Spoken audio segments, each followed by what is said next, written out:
sleep. Hi, everybody. We suddenly started having issues as the timer was running out. Hi, everybody. Yeah, 20 seconds. Fine. It's fine. It's literally fine. It's okay. Yeah, it's gonna be super simple, so we're all ready to go. We are here with We've won. not a victory. We've won. Wow, that was quick. We did it. We saved the city. Yeah, that's a new record. So wait, the issue that from before, have we dealt with it? Is it still there? No. Chatty is still It obscuring. is our still view. there. Yes, you only need to get rid of the chatty window too. Yeah. How do I deal with We have a such- secret. Change the source.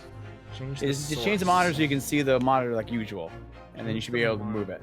So I can see the monitor like usual. Like you know how you change the source when you can Oh change from seeing yeah, the monitor to like the game. on the screen itself. Oh, yeah. Yes. Like Yeah. that. Okay. Yeah. Hang Yeah, there- on. Thank you, Secret Gomez. problem Oh, you God, can't no. see. Oh my That- god, that's a lot, Gomez. Thank you very much. Thank you. Thank you very much. Wait, how what just many? happened? What did they do? Good more. Gomez just 6. gave 6 gift subs. 6. 6. Oh, no. Come on, go. 7. Gomez. Thank you. 7 7. actually. Gomez, No, thank no, you. no, wait. 5. It says 5. Why? 5? Oh my god. Oh my god. There are 7 notifications, but there's only 5. Oh, I but see. so 5 is also a Well, lot. thank you. Yes. Yes. Okay, now we're set. There's Yes. only 5. Yes. Yes. You're all Now good. we are set. Yes. Okay, great. We won. We won. We won. What you playing at, you dandy fool? Shut your trap, sir. No one deceives me. But we had a consensus. I said shut your trap. I know a liar when I see one. And if the chap ever dares to cross the threshold of my shop, I'll take this razor-sharp blade and shave Don't every do that. last hair off his head. Stop that. No. No. Please, please tell me he's a barber. I have a shop on Fleet Street. Well, in a quite remarkable turn of events, the defense's summation examination has flipped the balance of the scales of justice. The jurors now stand at 2 for guilty and 4 for not guilty. Accordingly, there is no longer a large enough majority among the jury for me to adjudicate. Well, shouldn't it go both ways? Now that there's 4 on this side, are we not good? Must be unanimous, Okay. and the trial must continue. That seems fair, of course. Unanimous sounds hard. I hereby ask the defense, prosecution, and witnesses to return to their places. And I call upon all of you to continue to pursue the truth. Yes. Okay. Yes, quite. What's all this then? Hit. So, Lord Van Zeeks, please continue to substantiate the case for the prosecution, if you please. All right, this guy.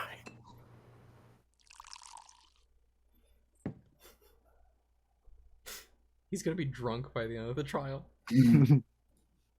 Has he taken a sip yet? Oh, not on camera, but it emptied at some point, right? Oh my god! That's how it did it. Not for Dracula. drinking. What is a man? Having savored the rich aroma of the carmine content of this hallowed chalice. I'm sorry, I'm still really stuck on the fact that he had a very long setup to pour the whole glass, picked it up, swirled it around, shatters it! It may seem crass to crush it to dust. Pray forgive the discourtesy. Lord Van Zeeks! Ugh, is it cold in here, or is it just me and Beppo? Poor Peppo. As your antiquated tone no doubt says, the prosecution may not speak during the summation examination. So I honored a deathly silence and listened to the charade. It seems they overestimated the intelligence of the jury. Damn, dude! That's rude! Oh. Well, no matter. There's nothing so hard to prove as a self-evident truth, it would seem. No. And why else would we grace the courtroom with our presence after all? So, let us proceed to the next round of battle. Oh. Bring forth the witness once more.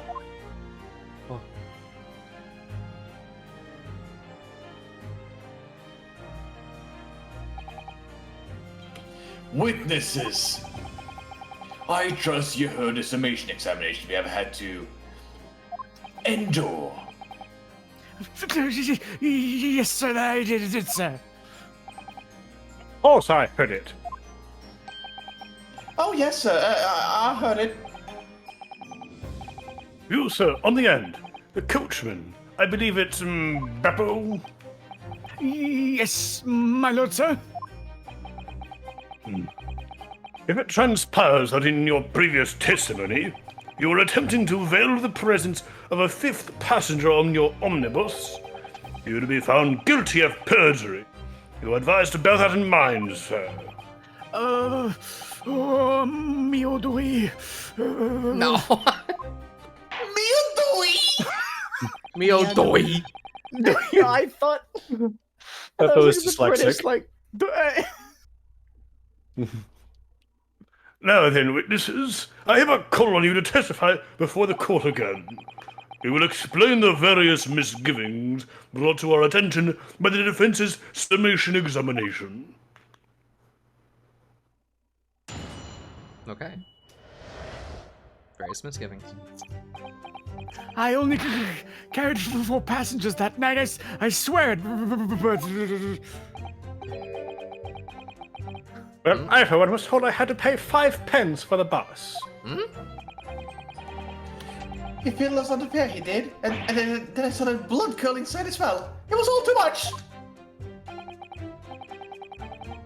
I tell you, I saw McGillard stabbing that man. Everything I said before stands. Oh, yes, he stabbed him. He did. Oh, I think so. Yes. Beppo, you taking too much money from your passengers? No, I didn't. No, never. Oh. Counsel, this make sense of this for me, please. The phantom fifth passenger conjured into existence by my learned Eastern friend never existed. Thank you for the follow, Also- Gun 17. Gun 17. Thank you for the now compliment, 7? but we're not Yes. friends. Oh.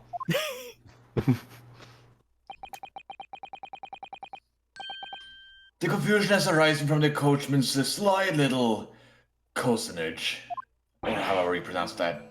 Doi. That was a nah. Dio! Beppo, explain yourself! I'm telling you something, Grandmaster. You have eyes! No, that's so. But it was The Mio, Gilbert. Dio. The Gillsbury is 4 pence across the board. You know that. Did I do it Am I right? to understand that you've been overcharging your passengers by a penny a fare?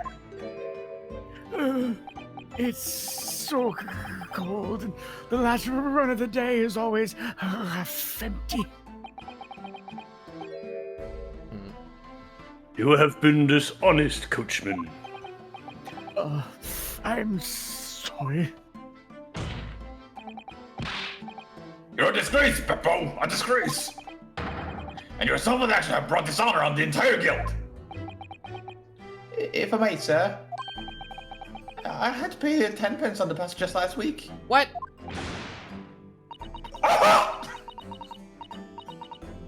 Four passengers at 5 pence each is, yes, 20 pence. I've done the arithmetic 10 times already, but I just can't make the result come out differently. No, that figures. Okay, but there's still a problem. The position of the victim when he died. Well, it would appear that one of the aforementioned misgivings has already been explained. So, counsel for the defense, your cross-examination, if you please. We've already had the pleasure of the protracted summation examination today. I see you intend to continue the parlor games. Absolutely. Hey, so this. Okay. You only carried 4 passengers that night. I swear. Hey, you wanna hold it? You wanna hold it? You wanna hold it? Yeah. No, Hold that, it's Jake. cold. Hold it. So there were only 4 passengers on your carriage, but you didn't charge them the standard 4 pence fare. Is that right? Yeah. Oh, yep, we're good. It's impossible to make the last run of the day. I was so cold, I couldn't do to stop myself from passing out. I'm getting chilblains. You're not the one. Just listening to you? I'm gonna need a dictionary. Dictionary. Hang on. Chill. What is that? Chilblains. Skin sores or bumps that occur after exposure to very cold temperatures. Never heard of that. That's Okay. kind of what I was Freckle? thinking. Goose pimples? I guess so. Maybe. Goosebumps? It was terrible. That's why I wanted to give myself a pat on the back for even keeping the bus running. The dedicated coachman deserve an extra penny fare for passenger. You're digging a deeper hole for yourself there.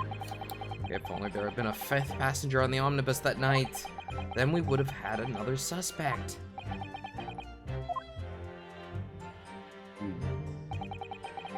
You okay? Nope, stop. Oh, wait. I wanted to have a look at this, because we actually forgot to have a look at it last time. What do we have? Oh. This portfolio must Nice. contain all sorts of ingredients. Secrets of London's gentry. You want beetroot on your burger? It's like a great place to find some ingredients. Oh dear. Do you really think we ought to look inside? Well, it's not as though we know any of London's gentry personally, is it? Apart from our great detective friend, perhaps. Where is he, anyway? Actually, I wonder. I assure you, you will not find Mr. Sholmes's name inside. Well, let's see what we find. Ooh, fancy. Oh no, the handwriting. We're doomed. Gosh, it's crammed full of gentlemen's names, isn't it? Well, I suppose they're probably not all gentlemen at all, are they? After all, not everyone in this country is well off. Goodness! What is it? Look at this. Do you see this name here? Bruce Fairplay! Ah! Should that mean something to me? It does sound strangely familiar, actually. You're terrible at this, Reno. Actually, Bruce who was that? Fairplay, the witness testifying at this very moment. It's me, by Jove! Oh, yes, of course, the banker. Why is his name in here? Oh, he borrowed 20 guineas, did he? And look, the repayment date is fast approaching. It's possible that this is just a coincidence, of course. But this could be very useful information. So is he testifying falsely against McGilded to get out of his debt? It's a possible motive. Okay. Great. Among the defendants' list of debtors is Bruce Fairplay. Okay. Great. That's helpful. Probably get back to that later. Yes, let's look at the press. Hold it! Does that mean everyone on board that night paid 5 pence instead of 4? Well, I paid 5 pence too, sir. And I just told you that I did. A flat there, 5 pences across the board. It's not something to be proud of. The so-called discrepancy my learned friend identified was nothing of the sort. Much like the phantom killer you so desperately needed, it's gone. Dead and buried. I'd have been happy if it had never existed in the first place. I'd have been happy if it had ever... Oh, if it had ever existed in the first place. Killed us! He did! Hold it! Hold it! This blood-curdling sight. You mean the murder, I presume? Yes, sir. A loathsome sight. No one's allowed to witness the horror in the eyes of a man the moment his life is taken. Oh, well, not exactly, sir. I mean, I didn't actually see the exact moment the gent was stabbed. That's important information. Good gracious, really? Didn't he already say that, though? Kind of? Yeah. We have another witness who did, however. The banker has already testified to it. But Mr. First didn't actually see the point at which the victim was killed. That may turn out to be very significant. I heard the bank agent next to me take a sharp intake of breath, see? That's when I looked through the glass. That's when I saw a horrible blade poking out from his belly, all covered in blood. Every time I see a knife now, I can't help screaming. Even when I'm eating. Hold it! Hold it. So you saw the Why do you have a knife? So you have the defendant, Mr. McGilded, stabbing the victim, Mr. Mason, who was sitting next to him. That's what I said, isn't it? It was bothering me before, this was. For just a brief moment, he hesitated before answering the question. Anyway, there was only the two of them inside the carriage, wasn't there? Yes. Quite. There's been much talk of a fifth passenger, but as of yet, zero evidence. Then what are we wasting all this time for, eh? It's black and white, the man's guilty. Something about Mr. Fairplay's testimony just jars with me. I wish I could work out what it was. Okay. Is that the... No, one more. Hold it! Hold it! Stabbed me, no. You did. Earlier, you testified that you saw the moment when the defendant allegedly stabbed the victim, didn't you? Oh, yes, that's right. You said that the victim was on the floor and described the assailant holding the knife in an ice pick grip.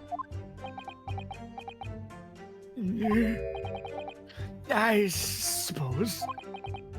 I might have, yes, put the cart before the horse, maybe. What's this? What's all this then? Well, I'm quite sure about most of it. I was driving the horse when I heard a scream from the seats on the roof deck. Oh, I expect that was for me, sir. Then when I turned around, yes, I saw the skylight. The gentleman on the floor and the knife was sticking up out of his midriff. That's right. And then the following, holding the handle was the famous man, yes. So in short, you didn't see the moment when the victim was actually stabbed at all. I mean, how would he? Yeah. I really thought that I did, but when I go over it again in my head... Now hold on, you weren't making this face a minute ago. Is that important?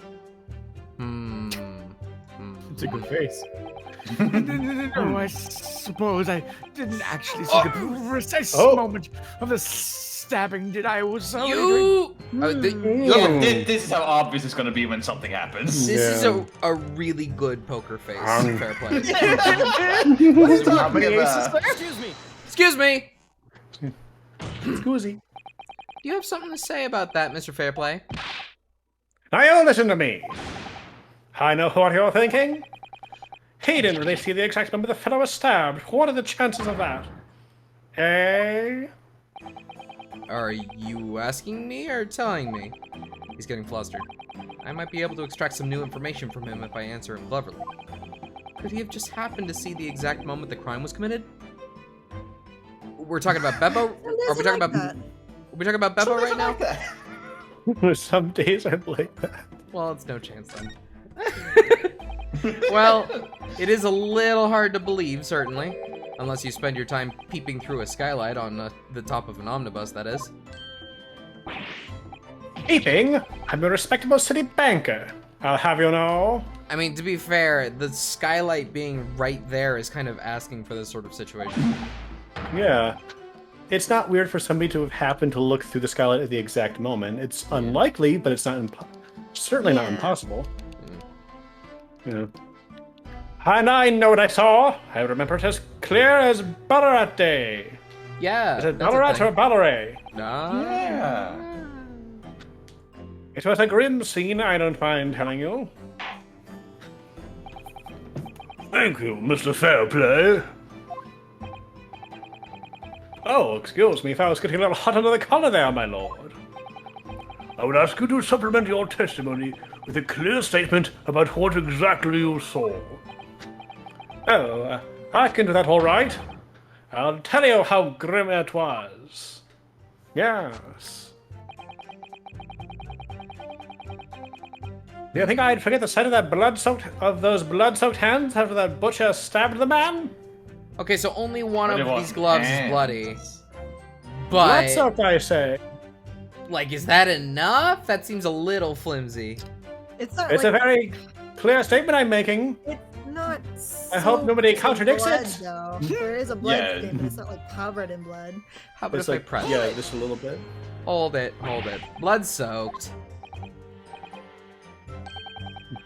Ahem, well, perhaps soaked is laying it on a little thick, but anyway, there was definitely blood all over them. Both of them were covered in it. Okay, there we go. And you saw that from the roof through the skylight. Well, the skylight's reasonably large, so I had a pretty good view. And there was a lamp on inside the carriage as well, so I'm quite sure of what I saw. This banker's latest statement. It sucks. I feel there's something not quite right about it. When you feel like something doesn't add up, Mr. Naruhodo, that's when you should have a good look through the court record. Okay. Correct. If you say so. Not long ago, this trial very nearly came to an end. Somehow we've managed to keep our chances alive here. I can't waste this cross-examination. I have to use it to bring some new facts to light. If you're not careful when you press these witnesses, the danger is the jury will end up believing something unhelpful as they did before. I mean, is there a way to avoid that? Maybe, but we can't let the fear of that happening stop us from uncovering important new information. Yes, you're so right. I need to pay careful attention here. I don't want to miss even a flicker of a reaction among these witnesses. Remember, if you happen to spot one of the witnesses reacting in a strange way, don't hesitate to pursue them as to that reason. Okay. It was the last one? Yes? Nope, it's this one. Yes. Okay, present. Oh, Oh, right, yeah. it is the last one. Here you go. Objection! Objection! Blood-soaked hands? Oh, Well, I admit that soaked might be laying it on a little thick, but anyway, there was definitely blood all over them. Both of them are covered in it. well, I'm very sorry to disagree, Mr. Fairplay, but that's more than a little peculiar. What? Peculiar, you say? Yes, here are the gloves worn by the defendant, Mr. McGill, did on the night in question. Oh, yes, right.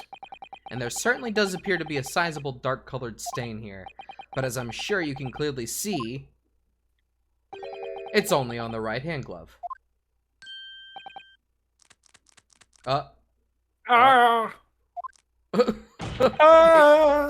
In short, Mr. Fairplay, your testimony is inconsistent. Yeah, I still think this is really weak. but no, that can't be right. So you're the liar here then?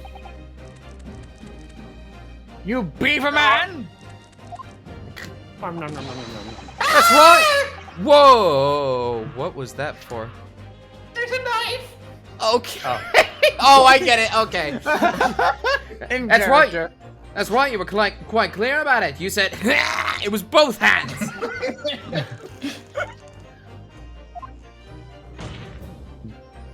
Mr. I'm Fairplay, really waiting for him to show up. if your last statement was a lie, it calls your entire testimony into question. If you say you saw the moment the victim was stabbed, but is that really the truth?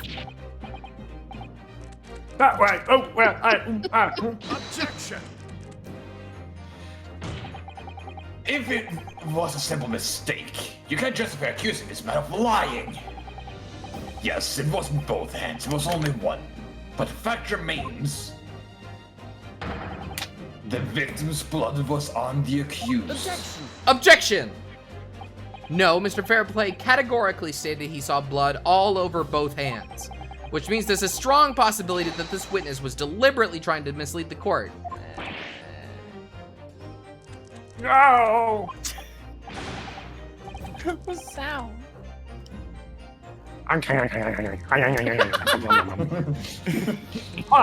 Why, a city banker, for pity's sake. My word to thee, the gold standard. I'm a gentleman, not some gutter snipe. Upstanding members of society don't prevaricate. Let's have a look at it. Yeah, prevaricate, yeah. He's claiming to have no reason to lie, but is that really the case? No! Mr. Naruhodo, had some evidence to explain why Mr. Fairplay might be lying. It could turn the tide in this trial completely. Something to show this man has a compelling reason to lie in his testimony. There's no evidence. I got evidence. Yeah, having a conflict of interest like that is a big deal. Yeah. My lord. Yes, counsel? The defense is ready to present evidence. By Jove, are you sure? Yes, evidence that will clearly demonstrate why Mr. Fairplay had reason to lie in his testimony. No. Very well. I hereby call on the defense to present its evidence. Evidence that demonstrates a motive for the witness's alleged deception of the court. Take that!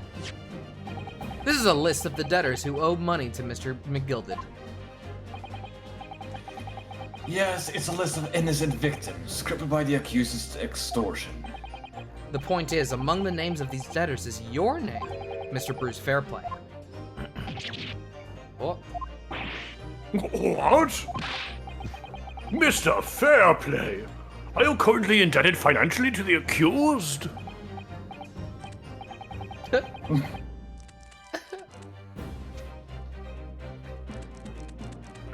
No, well, it's barely worthy of being called a debt. According to this ledger, you owe 20 guineas. Not an inconsiderable sum of money, wouldn't you say? Well, what of it? Let's suppose Mr. McGilded were to be found guilty of murder. What would become of your debt in that case? These documents state that the loan agreement is forged between two individual parties.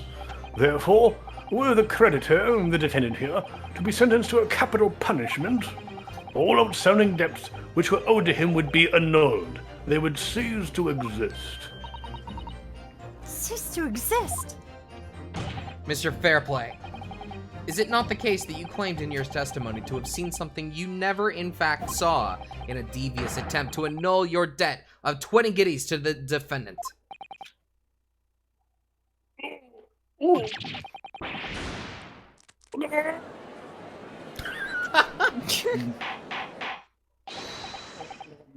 Order! Order! Order! Mr. Bruce Fairplay. Yes, my lord. Let me ask you again. And be aware that your answer may have most serious implications upon your future, sir. Did you, or did you not, see the precise moment in time at which the defendant is alleged to have thrust a knife into the victim?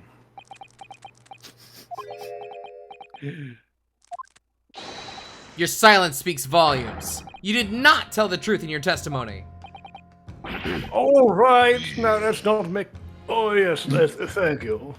Oh. All right, now let's not make a melodrama out of this.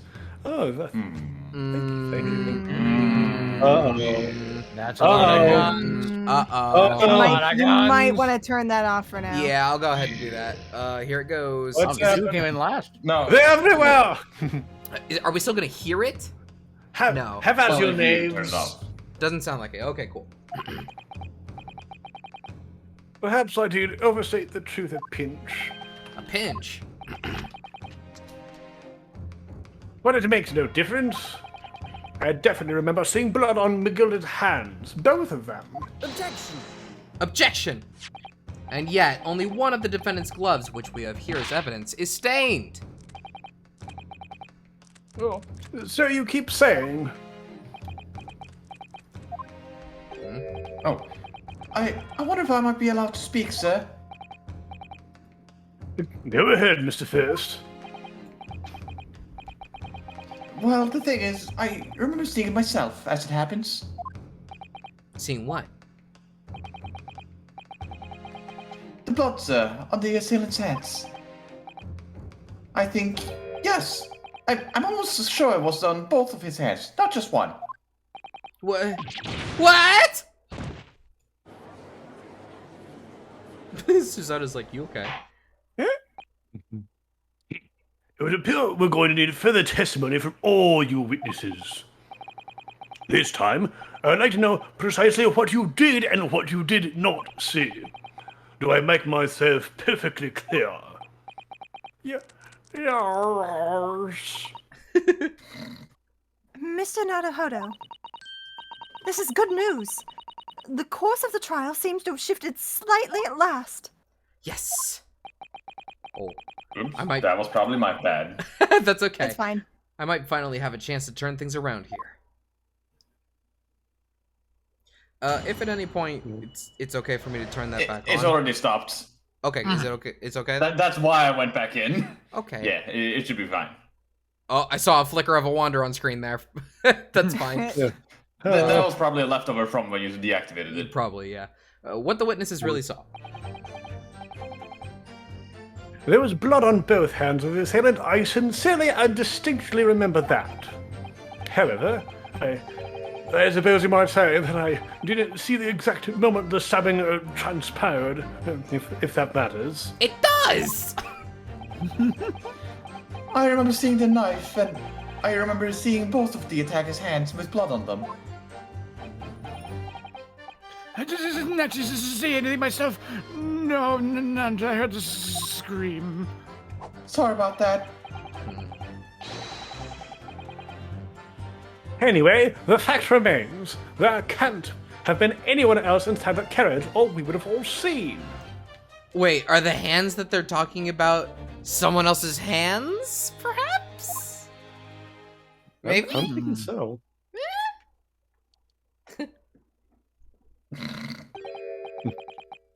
Well, lo and behold, in truth of fact, not one of you was witness to the crucial moment the crime was perpetrated. I apologize, my lord, but honestly, there was no one else inside the carriage, and the man's hands were covered in blood. Nothing could be evidence. This gentleman is saying we saw the man do it. That's really not what testimony's about. Let us examine the interior of the omnibus once more. The victim's fresh blood is clearly visible on the seat, corroborating the witness's accounts. In other words, there is no substantial, nor significant change in the facts of the case.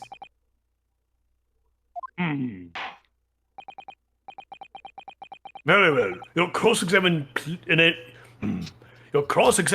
please, counsel. Yes, my lord. And may it please me.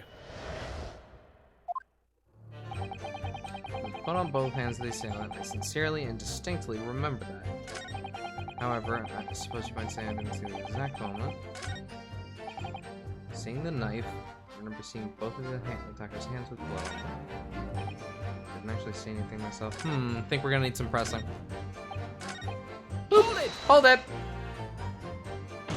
No, the evidence tells us otherwise. We have the gloves the defendant was wearing on the night in question in the court record. I'm well aware of that, sir, but nevertheless, I know what I saw and I stand by it. The man had blood on both his hands. He's defiant even in the face of hard evidence. He's steadfastly refusing to admit that he might be mistaken about what he saw, but why? You want me to say I only saw a bit of blood on one hand? Kinda. Your No, reasoning that was. is dire. If his description actually matched the evidence, that would actually incriminate him more. Yeah, that'd be bad. It would be bad for us. Yeah. One hand or two, the salient point remains unchanged. Minutes after the grim crime, the victim's blood dripped guiltily from the accused's fingers.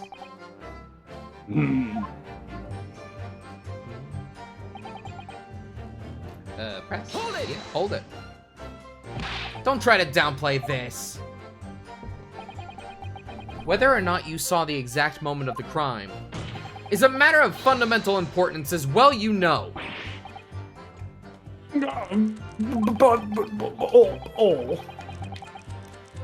For crying out loud, we all know that no one else could have possibly have done it. I was just trying to save us all some time. Yes. You have a loan of 20 guineas outstanding with the defendant, do you not? Thought process, maybe it's suicide? Maybe. Seems unlikely, but possible.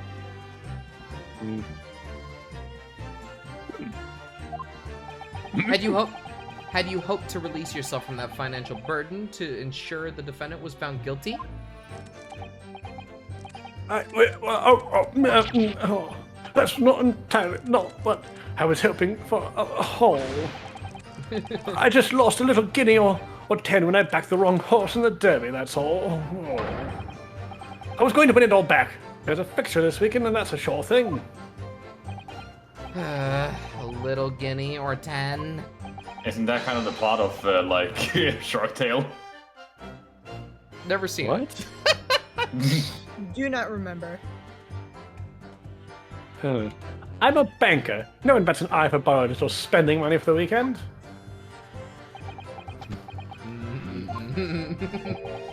They absolutely do. I think you may have revealed rather more about your character than you bargained for, sir. The witness's scruples are not on trial here. Proceed to the next witness. Is that really how it's supposed to work? I don't know, man. I kind of want fair play thrown out at this point. Yeah. I remember seeing the knife. Oh, right. Hold it! Yeah. You definitely saw that too? Blood on both hands? A knife like this, perhaps? I mean, I know what you're gonna say. Only one of Mikkel's gloves had any sign of blood on it. That's right. The thing is, as far as I remember, sir, when I looked down and saw McGilded sitting beside the other fellow, I don't believe he was wearing any gloves, sir. He wasn't wearing these gloves. That's correct, sir. And I saw the blood on both of his bare hands quite clearly. It's true that the dark-colored stain on the dark leather gloves wouldn't have been easy to see. I should point out that the police officer who apprehended the accused on the night in question reported that there was no trace of blood on Miss McGilded's gloved hands. There wasn't blood on his hands? Or on his ungloved hands? Puzzling indeed. This must be significant somehow, I'm sure of it. Well, yeah. Was the report that there was only blood on that little part of the glove and not on his bare hands? I think that's what they're implying, yeah. Oh, yeah, I guess that makes sense. Huh. Anyway, hold it! You didn't see anything? Oh, yes, sir, that's to say, no, sir, I didn't. Very sorry about what I said before, sir. Very sorry, yes. It was very wrong of me to make up stories and say I saw the stabbing. Wouldn't you agree, sir? I know what you're insinuating, but I certainly wasn't making up stories. Still, to say you saw nothing isn't right either, is it? No, sir, I saw nothing at all. Mr. Beppo, you were driving your horses! At the very least, you you must have enjoyed a good view of London streets, no? No. Oh, please, you didn't even see that. It was cold that night, you see, and it was all I could do to keep myself from passing out, sir. Oh my god, dude. It was the worst. My head was nearly frozen solid. Sorry, sir. It would seem prudent to avoid travel on the last omnibus service of London's cold winter nights. What a flash. Paul! So are you thinking? Yes. Hold it! And everything you saw of the incident was through the skylight on the roof of the omnibus. That's right. It was fiercely cold that night, but the glass wasn't frosted over. Oh yes, I remember. I was shivering. It was so bitter. It rather begs the question of why the pair of you were sitting on the roof deck in the first place. Well, I don't know about this young fella, but I couldn't enter the cabin. Oh, why not? It was locked from the inside. I tried knocking, but no one opened the door. Well, that's important. Yeah, that seems significant. It was locked? We should have known about that sooner, honestly. That's right. And it's a public bus service, for pity's sake. That's not what I call fair play. I'm what I call fair play. Yes, I had the exactly the same experience. I tried knocking, but the gent inside just gestured at me to clear off. So I had no choice but to climb to the roof deck and look down longingly into the warm cabin below. Well, I can assure you I was. Well, I can assure you I wasn't just looking down. I was glaring long and hard. And that's precisely why I can tell you with absolute confidence that if there was anyone else at all in that cabin, I would have noticed. Unequivocal, I would say. I'm not sure about these two witnesses. Could they really have seen everything inside the cabin through the skylight? They would have seen everything they might not have been able to. They wouldn't have been able to see the stuff that was directly beneath them, right? They would have to be able to, they would have to look across to the other seat. Yeah. They would be at an angle. Yeah. Allow me to confirm one thing, Mr. Fairplay. You were This is still here. you were writing this omnibus. Wait, when we had the thing when we walked across the courtroom, was that still there, or did they move it and then put it back afterwards? I don't know. And also, is this directly between the defense and the prosecution? So we're like shouting around it, glaring through the windows of the omnibus. I see you, Van Zeeks. No, you can't. That's right, yes. Tiny Very man. I have very good eyesight, Van Zeeks. In that case, Can we get like a mirror to see each other with? Oh no, that would. No. there's a We do portion not of bring out mirrors. there's a portion of the cabin interior that would have been out of sight from you. What? By golly, really? Obviously, at this stage, we can't say for sure. But the possibility cannot be denied that at the time of the incident, there could have been another passenger in the enclosed cabin of the omnibus. Objection! Enough hypothetical meandering, my Nipponese friend. The prosecution demands that you substantiate your claims. You don't have to call me friend. You can stop pretending. After all, the scene of the crime is here, in the flesh. Flesh. Very well, I will uphold the prosecution's demand. What the hell? Flesh. Judge. I was bad. Oh, yes. You will identify the area on this cross-sectional plan of the omnibus. Where exactly in the omnibus are you suggesting that this potential extra passenger could have been situated? Down here, I guess. Yeah, directly Take underneath that. them. Both rows of seats on the roof face in the direction of travel, whereas whereas the seats in the enclosed cabin face each other, which means I love these silhouettes. Very proper. Yes, of course. The visible part of the cabin, which passengers on the roof deck can see through the skylight, I am colder than them. is as I've drawn here. We have 3 Bruce Fairplays? Wow, that's weird. Wow. Look at this distinguished gentleman. Yes, look how he is sitting. That's right, my lord. As you can see, the seat opposite the one on which the victim and his attacker were sitting is obscured from view. In other words, if someone had been sitting on that seat, it's quite possible that these witnesses would have been completely unaware of it. Objection! It's quite possible some phantom was sitting there. You Nipponese have a foreboding habit of obscuring the truth with ambiguity.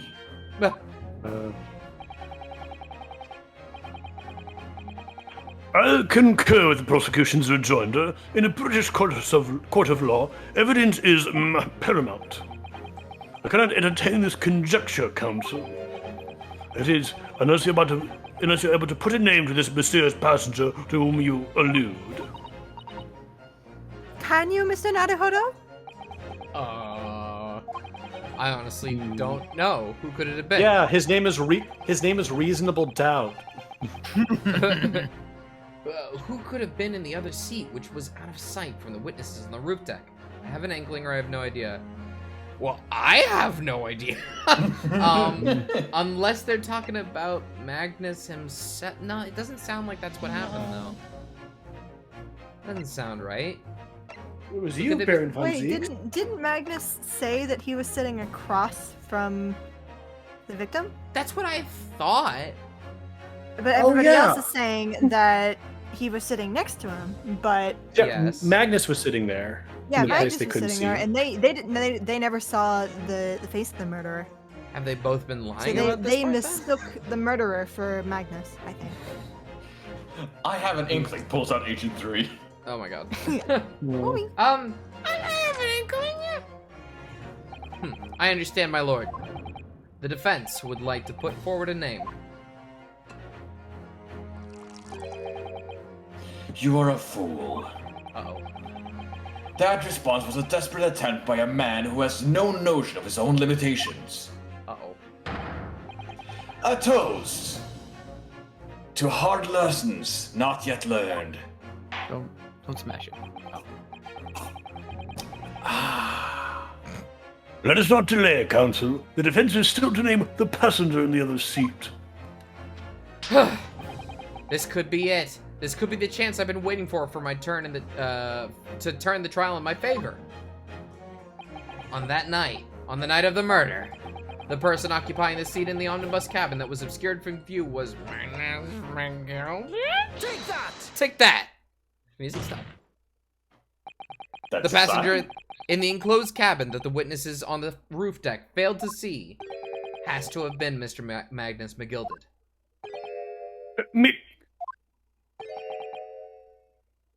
Mr. McGilded? What are you talking about, counsel? That's the name of the defendant. Objection. Oh God. I'll desecrate this chamber by smashing my hallowed chalice. Do forgive me this courtesy. You've done it twice. Van Zieks. People talk to those tiny island nations on the Far East as having a learning and culture of their own. But I see they use the terms ill-advisedly. What are you trying to say? Let me explain in terms that even a student of an artless backwater such as yourself might understand. That's not very nice. When the bloody scene unfolded, the victim and his assailant were sitting side by side. Yeah. Multiple witnesses have attended to the fact. It's the very premise on which this case is built. Objection! Objection! But that premise may be wrong. If the victim really was sitting beside Mr. McGilded, it creates an inconsistency that can't be reconciled in any way. What inconsistency, counsel? Well, the defendant's gloves, my lord. Both witnesses made the same testimony. They claimed that there was blood on both hands of the person sitting next to the victim. Objection! Yet we know the truth to be otherwise. Only one glove bears the gory remains. Objection! The point is, even in the face of this irrefutable evidence, both witnesses have maintained their stance. Yes, their testimony remains unchanged. Exactly. They both adamantly swear that they clearly remember seeing blood on both hands of the assailant. In short, their memory of events is correct, and their testimony reveals the truth. It was somebody else sitting beside the victim that night, a third party we have yet to identify. And the victim's blood was on that passenger's hands, both of them. Objection! And who was this third party? Obviously, the true culprit. Extraordinary!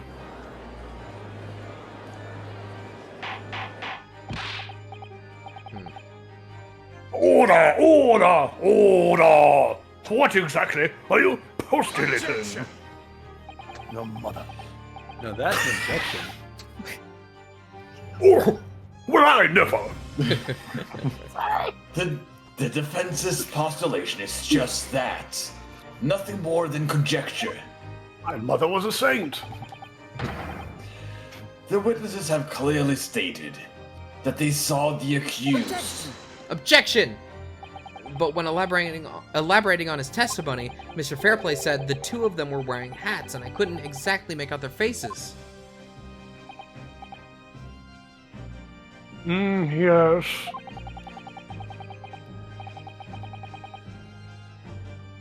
The tops of their heads were obscured by the roof. I could see the rest of them, though. Yes, that's right. Both gents were most certainly hatted. Had his duty to notice such things. But And what particular styles of hats do the two gentlemen sport, Mr. First? I'm afraid I don't remember. can you call yourself a hatter? The style of hat makes no difference. There was no third passenger in that cabin. How can you be so sure? Because if there had been, I would lose. the accused, Mr. McGilded, would undoubtedly have offered to depose the facts. Unless, that is, you're proposing an even more preposterous explanation. That the accused failed to even notice the presence of the true culprit in the very cabin in which he traveled.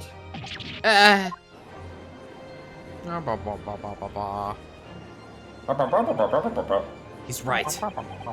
If there was another person traveling in the enclosed cabin of the omnibus, it's inconceivable that Mr. McGilded would have been unaware of it. Order! There's clearly a simple solution to this problem. Bring the accused, Mr. McGilded, to the stand. Well, what say you, counsel? The prosecution objects, my lord. On what grounds? As a suspect, he will have already made a full statement to the police. But what if there's some reason why he's unable to speak freely? Magnus McGilded is no educated ruffian. If it indeed turns out the man has been withholding information, you can be sure it would have been a most deliberate act.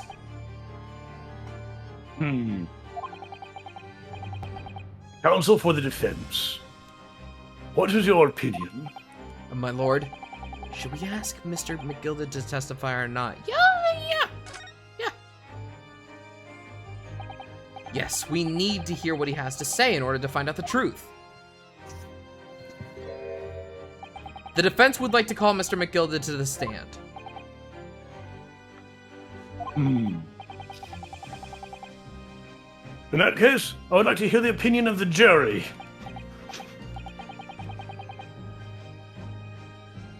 Oh, you got saying to me. Yes, I need a little time to consider this. If you ask me, I So- think we should hear what Mr. McGilded has to say. So many old British men for me to voice. Get the man out of here. Get the man out here, I say. It would be utterly illogical to not hear his testimony. When something is doing, it gets done. That's how I run things at the guild. I put raisins in my cookies. Oh, hearing what the patron of my favorite little podcast has to say? Oh, yes, that would be lovely. Today it's the UK, they would put currants in there. Oh, yes. Yes, the jury says the man must be heard. Yeah, very good, Foreman. Well, the court will hear the defendant's testimony. Butterleaf, show the defendant to the stand at once. What's a bailiff? I've never heard of that before. Oh, you put it in soups and stews for extra flavor. Now, maybe what actually happened that night will finally become clear. Maybe. Maybe. Maybe. Maybe. Let proceedings be resumed. Mr. McGilded, have you been listening to the discourse of the day? To be sure I have, my lord. There are now two matters on which the court desires to hear from you. The first is whether or not there was a third party with you in the omnibus cabin as proposed by the defense. The second is that if such a person was indeed present, why did you conceal that fact from the police? Eh? But God, no! 'Tis not my nature to hide anything at all. Just answer the questions, please. The truth of the matter is I've been desperate about this all along. Do I tell you all or keep my mouth shut? Tell us what, Mr. McGilded? The fine fellow representing me is absolutely right. In the carriage in the night with myself and the other man, there was another passenger. Why wouldn't you tell us that? Why Fine. didn't you say this before? It's true? Yes, the man who lives in my hat. Oh. Yes, it was me who helped the little urchin get away after it all happened. You what? Little urchin, like a kid? What are you talking about? Yep. Why do you have a shadow? You don't have a shadow. You're a vampire too. You fool. Nobody has a shadow. Ah! No, Magnus McGilded. That convenient excuse can't save you now. I'm truly sorry, sure I am, Lord Von Zykes, on my face. I'm sure you'll be wanting to know why I said nothing when I was taken here by the police. I do be having a good reason, I assure you. Which was? Well, a little child was just in the wrong place at the wrong time, and not in any way involved, you see. What? Well, if the police had known but the wee one was there, they'd have assumed she'd done it. They'd have hauled her off from this here courtroom, just like myself. I was only trying to spare her that. Young hearts and young minds are easily damaged, my lord.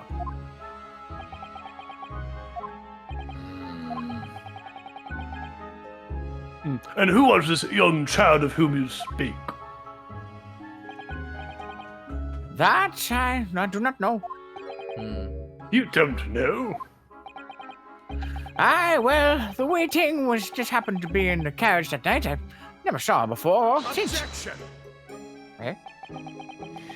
We have absolutely no reason to believe this man. The prosecution calls for the witness's statements to be disregarded by the court. You know, I wouldn't be surprised if the urchin isn't here in this very courtroom as we speak, listening to the proceedings. How do you figure? What? Ah! Whoa! Ah, Whoa! one shot. Oh, smoke! Oh, it's just Fire! There's a fire too. It's so used. I can't see anything. What's going on?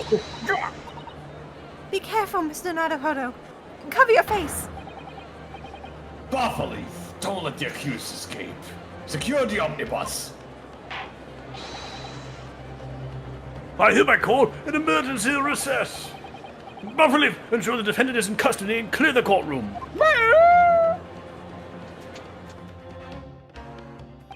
We were hurriedly removed from the smoke-filled courtroom by the Bethleaf, and amid scenes of chaos as people stumbled over one another in their desperation to flee the chamber. We had no idea what was happening. All we knew was that, for the time being at least, the trial was suspended. To be continued. Oh boy. What just happened? I don't know. It was Tuesday, you see. We were attacked? Okay. By the urchin? Maybe. The urchin. I swear I put the urchin in the basket. That's all I know. I was wondering. Still February. What on earth just happened in there? Mr. Naruhodo, I've managed to find out what happened. Mrs. Otto. I was told it was an advanced form of smoke grenade, a type of exploding device that releases smoke. A smoke grenade? It sounds like some sort of thing that ninjas use. Just making sure everything is safe now. I think the trial will start again before long. But who would have done something like that? The police managed to catch someone who was trying to flee the courtroom, apparently. Flee the courtroom? Why? Well, it's a young girl of around 15, I hear. Young girl. Then could it be? The other passenger that Mr. McGilded was just talking about? Could it My be thoughts legal exactly. So he wasn't lying. Oh, what's become of Mr. McGilded, actually? There were so many things I need to ask him about, but he's not here. I think he was summoned to the prosecutor's antechamber to answer questions. Along with the young girl. Who is she, I wonder? And what was she even doing here at the trial?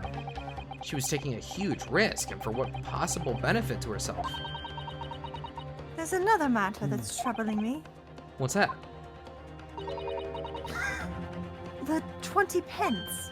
Huh? Oh, It's Nicolina Pavlova. She's been through enough. She couldn't stop at one. Oh. According to the coachman, Mr. Beppo,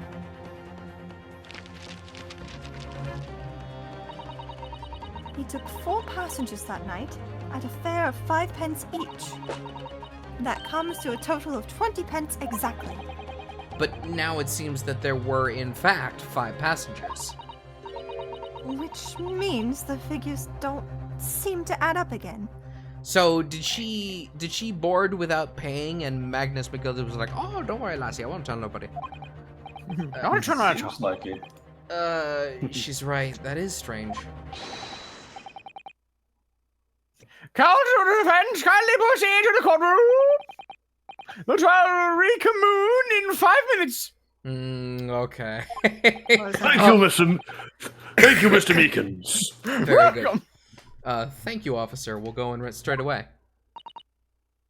Well, whoever she is, I imagine this young girl will be asked to take the stand and testify now. I really can't imagine what she's going to say, but it could alter the whole direction of the trial. We'll know soon enough, Mrs. Otto. Yes! All right. Oh, why? Still February. All right. Nice. Oh? She's taller than he is. He's tiny. There's the young girl next to Mr. McGilded. Look. She must have been the one who caused the disturbance before. Oh no. Well, after that rather eventful recess, the court will now resume the trial of Mr. Magnus McGilded. Now then, Lord Van Zieks. My lord.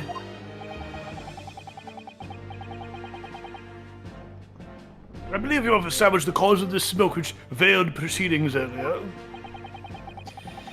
It seems to have been an advanced form of smoke grenade, of the sort typically employed by the army.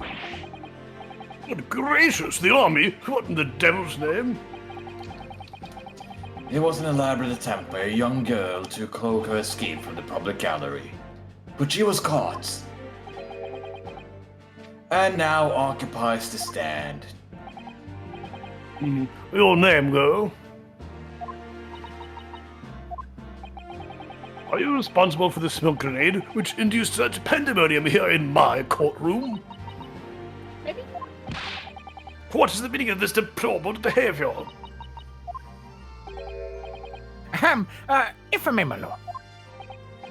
Yes, Mr. McGilded? I think perhaps I ought to explain you. Why it is that this wee lassie was here in the first place, and why she tried to bolt like that. 'Tis all tied up with the events of that night, so it is.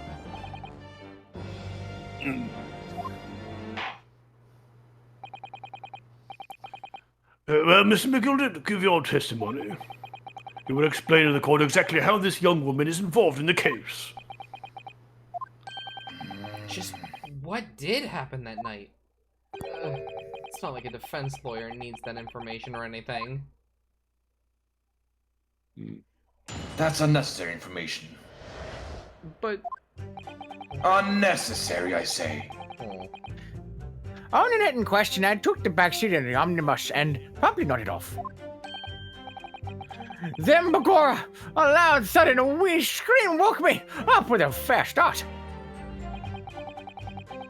There was a fella collapsed on the floor at my feet, so I set him up on the seat and across from me. Then I turned to find where the scream had come from, and bless my soul, what did I find? So, you spent the entire time picking him up and putting him in the seat without looking to find where the scream came from? Well, Pressing matters. there was a child there, all curled up in a ball, hiding her wee self away.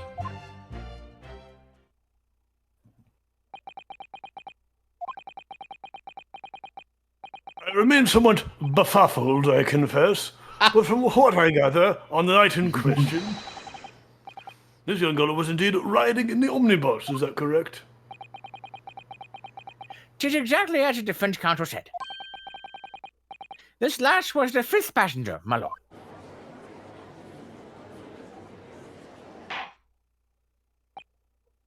Very well.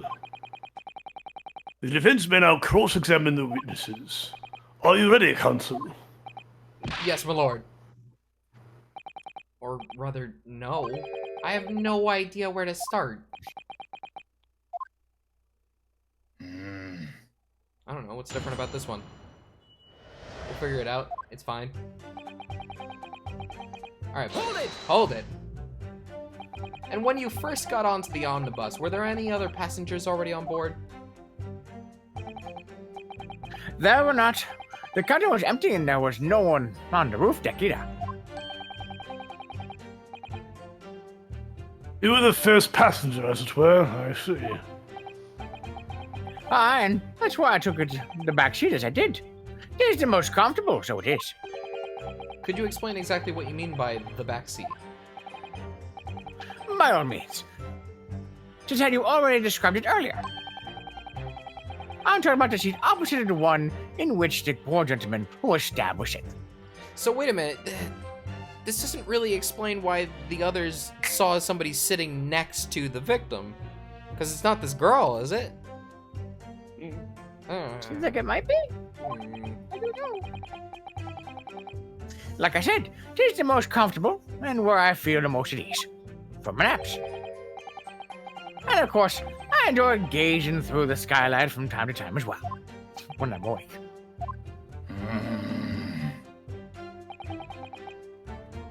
Hold it. A loud thud, you say, and a scream. Yes. Ah, that's right. How can I explain it? To make the sound of someone falling on the ground. That sort of noise. Okay, that's good. Thudded, if you will. So you think it was the sound of Mr. Mason falling to the floor, having been stabbed? Right back. Well, now you remember I was asleep at the time, so I wouldn't like to say. And when the sound woke me, I opened my eyes. Mr. McGilded, Yes. was the sound something like this? Oh, No? yes, much like that. Okay, good. There wasn't a soul to be seen in the carriage, but the fellow on the floor. You didn't see anyone. But at the same Nobody. moment, you did hear a scream.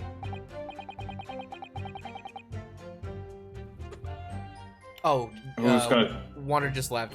Lunar, do you want the judge? Lunar! Oh, I'm back. Oh, okay. Never mind. Oh, thank God. For the seats above you on the roof deck, I presume. Not above me, no, my lord. 'Twas from inside the cabin. But I wasn't altogether thinking about the scream. No, I was too stunned by the desperate sight right before my eyes.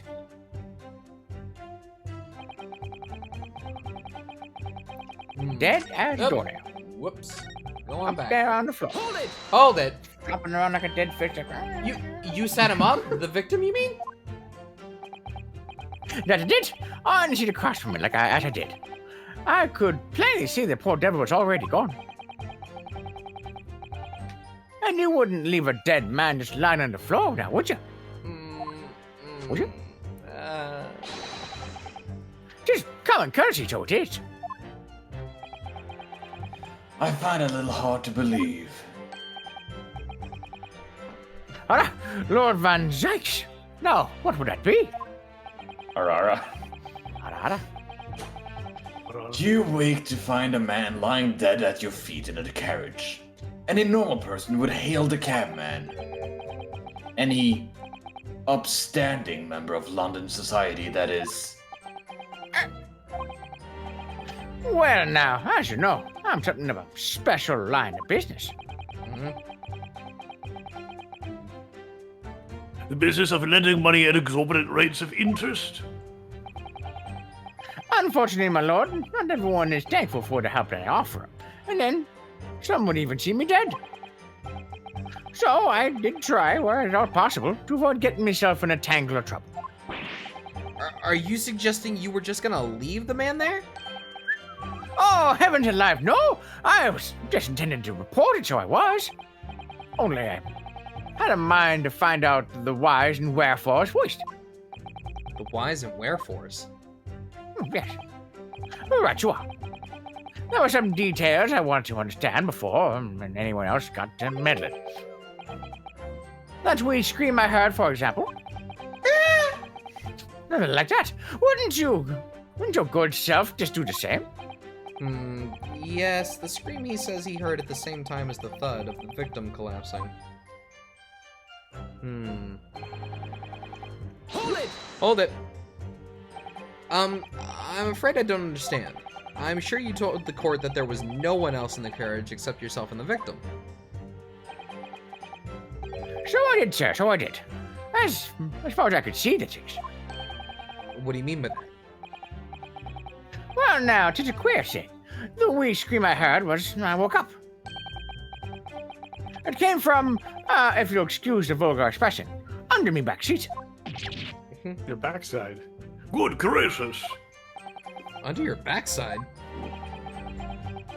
And when I lifted the seat on which I had been sitting, I found there was a wee cubby hole there for storage. Mr. Naruhodo, we can examine the omnibus ourselves, remember? Yes, of course. The whole bus was submitted as evidence. This would be a very good time to have a thorough look through around inside. And that's when I found her.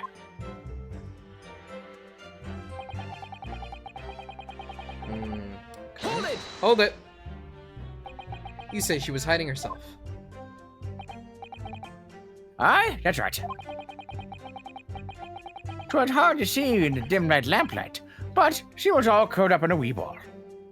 When our eyes met, well, my heart nearly stopped beating in my chest. Ugh, you're really overacting this. I am not. Still in all, I pulled her out from under the seat there. And sat her in the seat opposite so I could have a wee chin wag with her. The seat opposite. That's right. Just next to the dead gentleman there. Is that the son go next to a corpse, sir? Well, as I mentioned, a gentleman in my position can all too often find himself in mortal danger.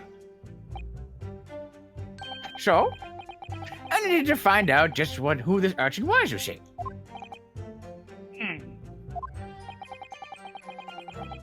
And while I was in the middle of talking with her, I heard another scream. A fella this time. Presumably that scream was Mr. First, who was sitting on the roof deck seats. Right you are again, I would say so. Looking down through the skylight, he must have seen this young girl and gentleman with the knife in his belly.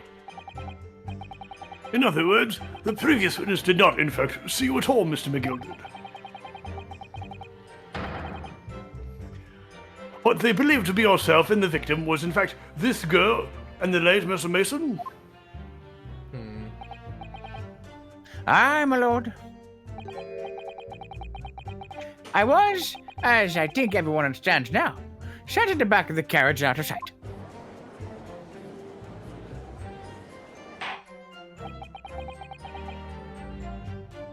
It certainly is plausible.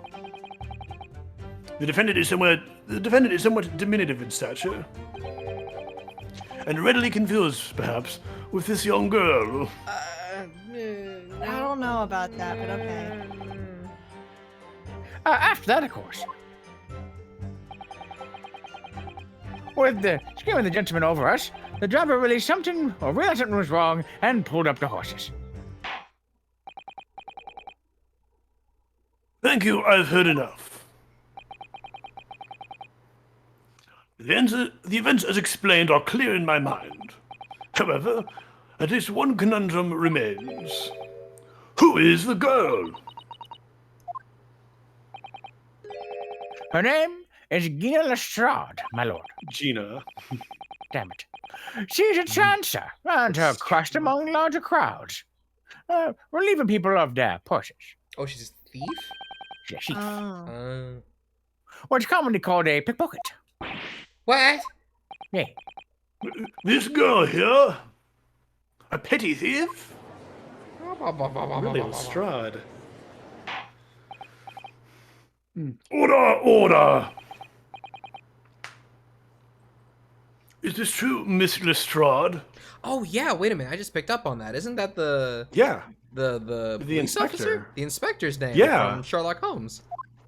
Yeah. Oh. That's fun, I guess.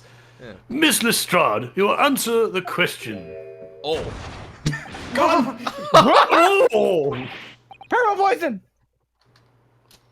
How dare you! What is the meaning of this? He's fine. Oh, goodbye. Bye. Hi.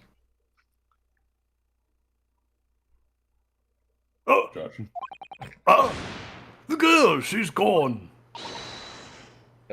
Open your eyes. Oh. I'm over here. What gracious! How? What was the point in that little side stab?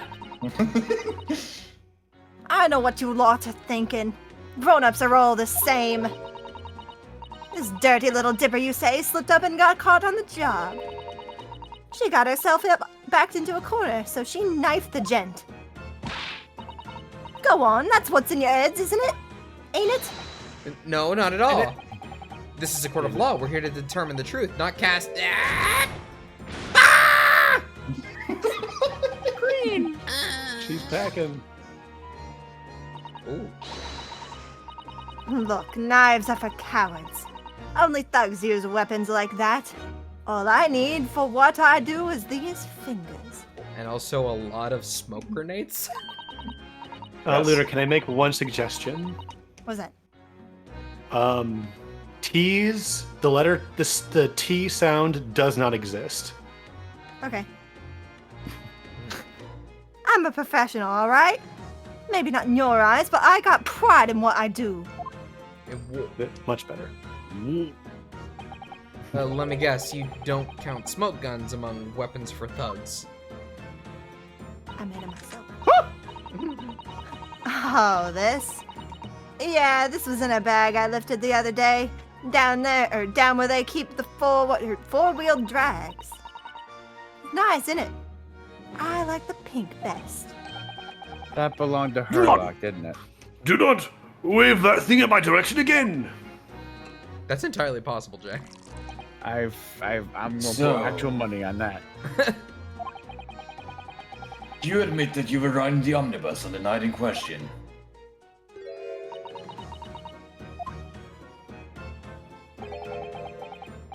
Tis all right, lass. You can tell me the truth now.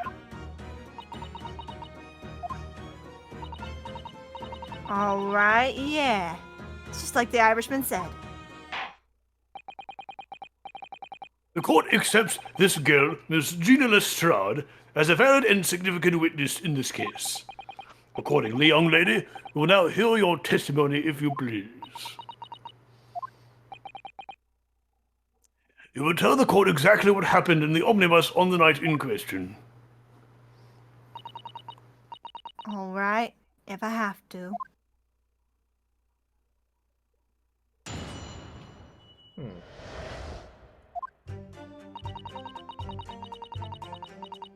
So I snuck inside the carriage before they hooked up the horses, just like always. But it was a right old waste of time. I've got nothing to show for me troubles that night. I'll tell you, you can't see a blind thing in that hiding place. It's pitch in there. Then after a while, I hear this loud bang. Nearly jumped out of my skin, I did. And the scream just came out. Just because of that, this swell found me. He did help me out get away, mind. I'm too tired for this. Yes, he let you go. I fail to understand why you would let this street urchin go, Mr. McGilden. Oh, tis the picture itself, my lord. You see, she couldn't possibly have killed the other passenger. I know that for a fact. How? As I'm sure I said before, sir.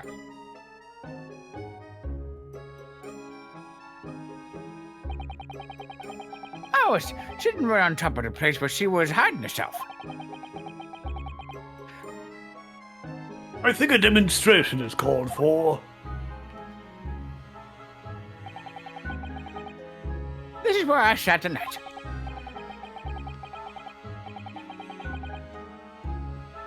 And the cubbyhole of which you have spoken is underneath this seat, I presume.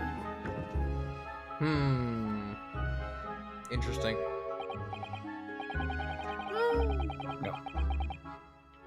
Yes, it does appear just large enough to accommodate someone of the girl's stature. Aye, but of course, the real lads were stuck in there. Because I had parked myself on the seat for the duration. Ah, So you see, that's why I let the last bolt. I knew that if the police had found her, they'd automatically assume that she'd done it. But I couldn't live with myself for a young life was ruined. When all the time I knew she was innocent. even though you must have realized actions would result in your own innocence being called into question.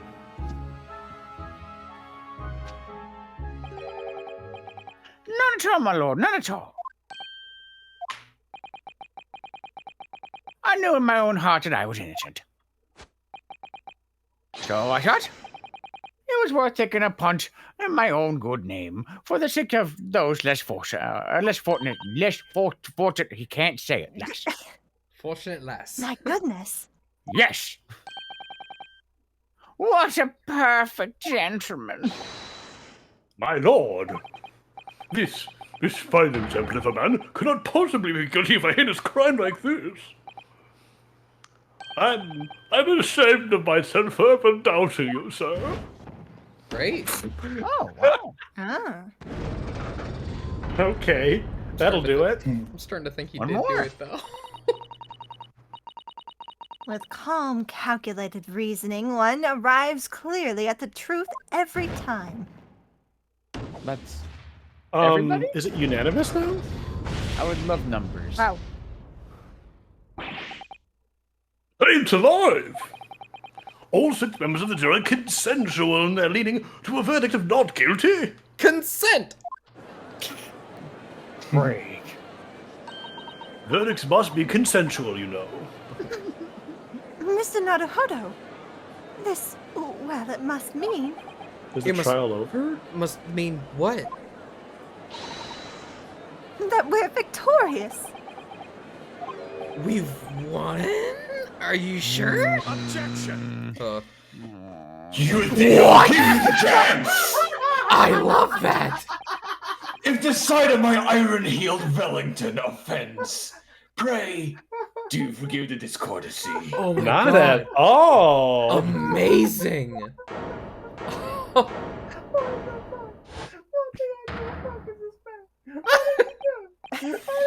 This really is a consummate example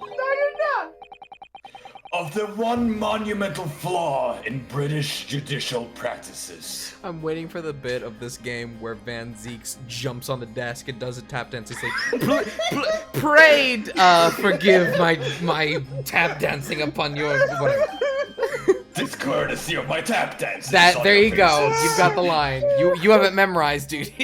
Okay. Where evidence and reasoning should be paramount, emotion rules the day. Emotion. Why did I go back to the fist? The leg was so much better. The witness's latest statement gives us a clear insight into his true nature. Just lifts When up the leg slamming and your- smashes it down again. When slamming your fist on the table isn't enough. What do you mean, his true nature? Do you really think Scotland Yard would have made such a glaring omission? After the incident, the omnibus was comprehensively searched by officers of the police. At some point, it's just gonna go up, walk across the courtroom, and deck Ryunosuke. I immediately apologize for the discourtesy of decking the defense in the face. I guess I forgive you. Please, As you please should. forgive my sweet dance moves in this. 'Twas not by my hand I was brought back to boogie down. Now I want DDR Castlevania mix. Thanks for that. Obviously, the interior of this cubbyhole, as the witness was put in, was included in their investigation. The compartment under the posterior seat was full of the coachman's belongings. If you recall, you investigated that yourself, Mr. Naruhodo. I do recall that. Whenever you're done, I have something I'd like to share with you, sir. It's noted in black and white here in the police report. Good lord. The evidence has been tampered with. In order to corroborate Mr. McGilden's story, someone has unlawfully removed everything from under the seat. Wah! Whoa. Shoot, he beat me to it. Order, order! How could such a devious contrivance possibly have been affected, counsel? Naturally, we must acknowledge the deficiencies of the constabulary in allowing this to have happened. However, I assure you when the omnibus was wheeled into the courtroom this morning, the compartment under the seat was not empty. So this happened during the smoke bomb? Oh. Well, my Nipponese friend, Huh? What? Me? Yeah? Huh? when the carriage was submitted as evidence, Doubtless you examined it in fine detail, as would any self-respecting practitioner of the law. Sure. Pray, what did you find the condition of the underseat compartment to be? What if I hadn't looked at this? Then you would not be an upstanding lawyer. I guess so. Oh, to be sure, the young gentleman will be able to clear this up in a jiffy. Sorry? Here. Go ahead. Just tell the court right now, fella. How is all is an elaborate excuse by the desperate Lord Van Jacks. It's Zeke, sir. Say Well, something Counsel, now. do I have something to say on this matter? How am I supposed to answer? What can I say about the state of that little compartment of the seat of the omnibus? I didn't look. It was empty. It wasn't empty. Oh, the chat is saying if we didn't actually examine, you wouldn't get an option here. Oh, cool. Oh, Okay. Oh. Well, Well, it wasn't empty when alright. we looked. yeah, it wasn't empty. Zeke's is right.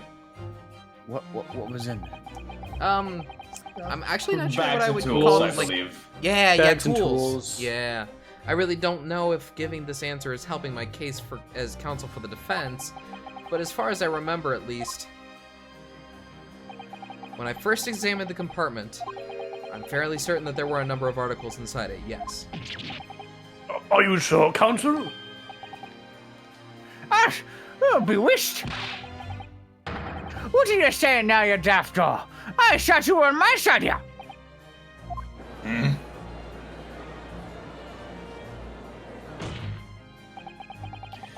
What game are you playing?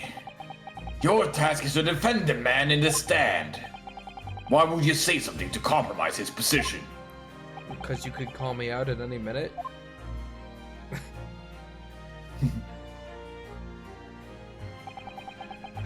As the advocate for the defense in this trial, I confess I'm still not entirely sure where I stand. But it seems to me that I should state what facts I do know as clearly and honestly as possible. Interesting. 'Tis not altogether pleasing, fella. I'm simply telling the truth, Mr. McGilded. So yeah, this robbery of the items under there would have helped your case. That's interesting. Huh. Well, don't forget you're supposed to be representing my best interest here, lad. Now then. A fella's memory is a curious thing and not altogether reliable. Now the court must consider the facts. That there can be hold in the seat. It's empty as a devil's heart, so it is. Do you think perhaps it would be in your best interest now to admit that you might have been mistaken? Why? Why do I feel like something's not right here? I would like the jury to weigh in on this matter, I think. Yeah. That compartment is designed to house equipment used to maintain the smooth running of the carriage. The guild's rules state that the omnibus should be properly and fully equipped at all times. So it certainly wouldn't have been empty and denied the question. Bet boy isn't that irresponsible. That money-lending fleecer is the pig purse are lying. And the pig purse are lying. Guilty! Damn. Ah! I can't believe I was nearly taken in. The stinking rich are always stinkers, nothing but cowards, the lot of them. What? Oh no. It's a trick! Of course it's a trick!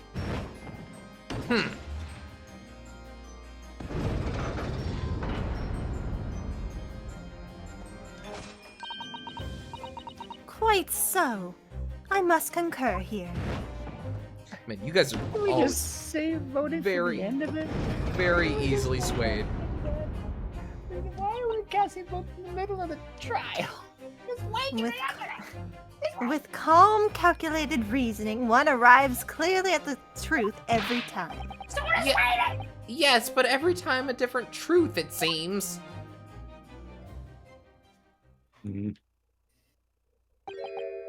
My lord, I humbly exhibited scales of justice. You see, instead of having a majority, I only need to make it even again. That's Because garbage. I am better than you. God damn it. Clearly, a verdict of not guilty at this time would be wholly inappropriate. Well, thank you, counsel. Before we proceed any further, there is the matter of the outstanding cross-examination.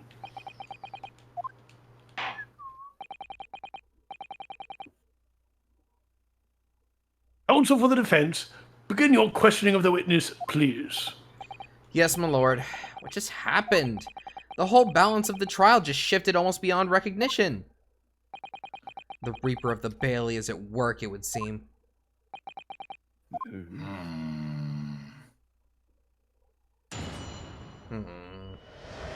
I respect you for giving out the truth. However, fuck you. Oh, well, alright then. Yeah. Hold it! So, you were already in the omnibus before it even set off on its run. Well, yeah. I mean, what's the point of spending a Joey to make a few bob, eh? That's a rum idea, ain't it? This entire statement is great. I suppose she means there's no point spending money to make money. It actually makes sense. Counsel, may I remind you that this girl is a petty thief. Kindly refrain from entertaining her tenants. Well, that does clear up the little mystery of the fares and all. 4 paying customers at 5 pence apiece, making it 20 to which the cabman testified. And 1 little scapegrace riding for free. The red conch of a driver always goes for some grub before his last run, see? So that's when I slip into the carriage and get myself hidden under the seat. Nice and easy, right? Yeah, but then you're trapped there until whoever's sitting on the seat moves. That doesn't sound smart. But your hiding place is a storage compartment. Full of equipment for the coach. No?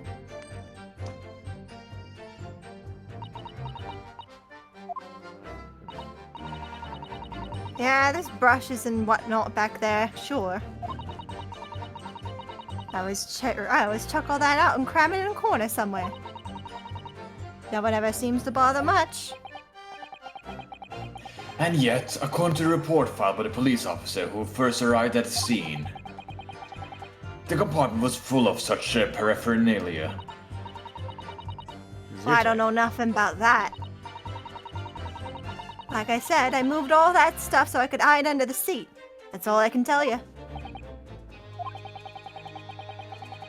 It seems we've reached the end of that inquiry. Continue.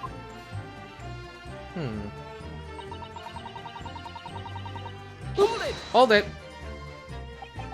A waste of time. Why is that? Well, most nights I'm out on my own and in the God permit at least some of the time. I beg your pardon, did you say God permit? Oh yeah. Well, that's what my kind call it. You'd say the omnibus, I suppose. The point is, any normal run, the carriage ain't got no one in it for a while. And that's when you come out of your hiding place and get away. Has it? Only that night. This cove was sat in me seat from the start. And he didn't budge the whole way, did he? Not an inch. I was totally stuck. Do you mean to tell me you were present in the carriage for the duration? You were under the seat the entire time while events unfolded in the enclosed cabin. Yeah. Right, mister? To be sure. I was just shocked at anyone else. You don't expect to lift the cushion and you've been sat on and find a child now, do you? So this Miss Lestrade couldn't possibly be the culprit then.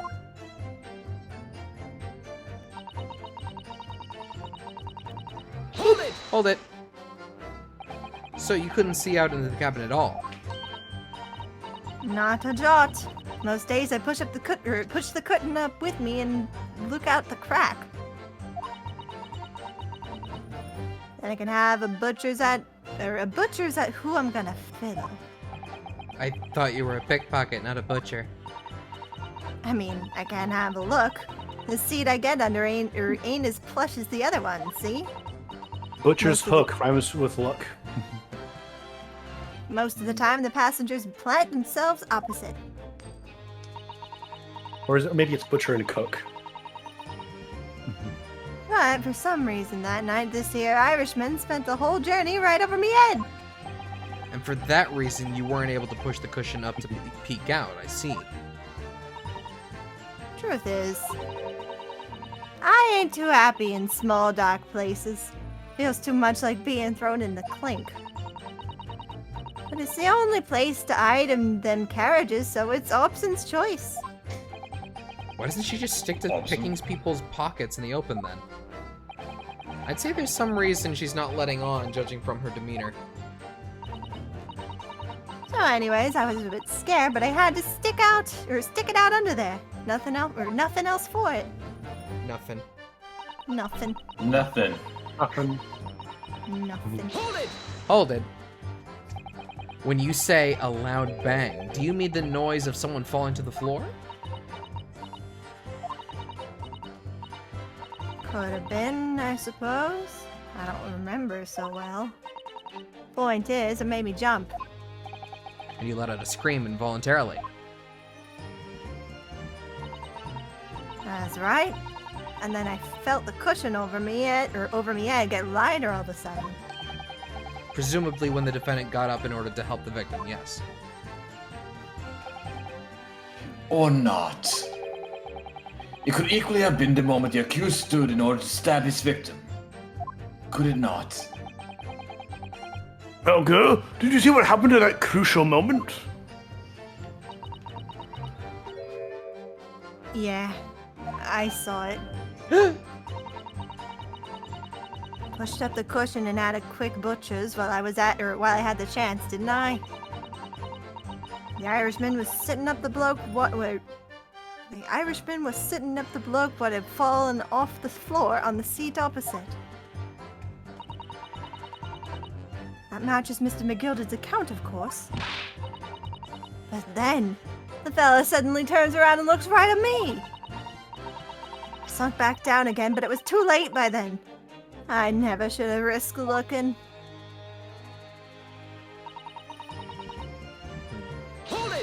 Hold it! And when Mr. McGilden discovered you, he pulled you out of your hiding place? I was scared stiff, I was. He dragged me out and sat me down on the seat and all. Next to the victim, Mr. Mason. This is super suspicious on McGilden's part. Yeah. Yeah. Look had a knife in his guts. He was still bleeding. And the carriage lurched a bit and he ended up falling onto me. Oh, how awful. Both my hands got covered in blood. It made me feel sick as a dog. Both her hands covered in blood. That must be what the rooftop passenger saw. After that, I believe you talked with Mr. McGilden for a while. Is that correct? Dog and bone rhymes with phone. He asked me some stuff. Wanted to know me name and what I was up to and that. Then I heard something up above. Someone screamed. Yes, Mr. First on the roof deck, one would presume. Well, I didn't want no one seeing me face, so I didn't look up. And the horses were drawing up smartish, and this here Irishman says to me, Yes. "Get back under the seat. I'll see that you can get away later."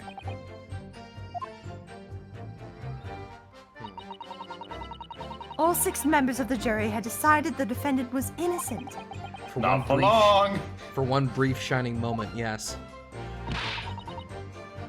It's clear that they are all still very unsure. If we could just find some conclusive evidence, or piece of evidence, among this new testimony, I'm sure we could cinch the verdict we want. Yes, I think you're right. And I have this niggling feeling. Something's bothering me, but I just can't quite put my finger on it. Is it the fact that Mr. McGill is acting super shifty? So I snuck inside the carriage before they hooked up the horses, like always. I was right.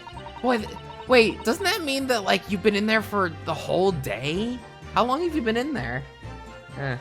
But it was a right old waste of time. I got nothing to show for it. I'll tell ya, you can't see a blind thing in that hiding place. It's pitch in there. After a while, I heard this loud bang. Nearly jumped out of my skin, I did. And the scream just came out. It's because of that, this swell found me. He did help me get away, mind? Uh-oh. Now I have to read this again. Whoops. Mappy. This is the first time in this game that we haven't figured it out right away, I think. I'm not sure what to say about this one. She I know says... what to do, but I'm gonna keep quiet unless you ask. I'm probably not gonna ask, but thank you. She said she's got nothing to show for it. Did she steal something? Tried to. Tried to, but was unable.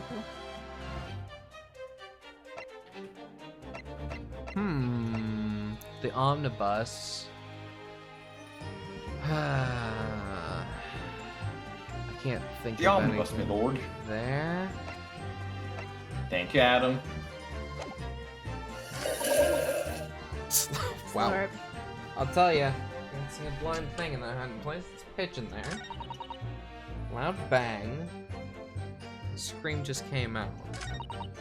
The swell found me. Shit. I didn't mean to do that. Anybody here got any ideas?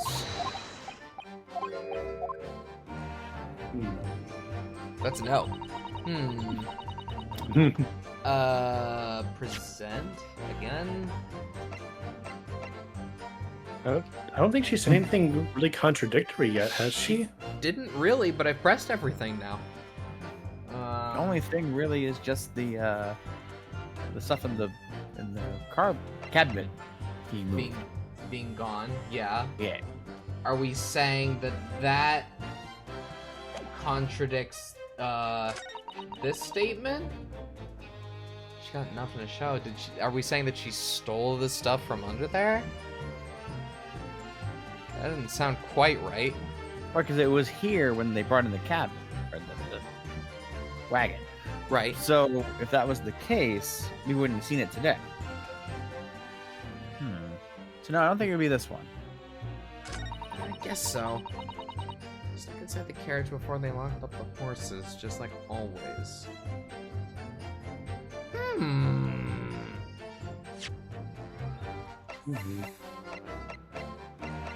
I don't know.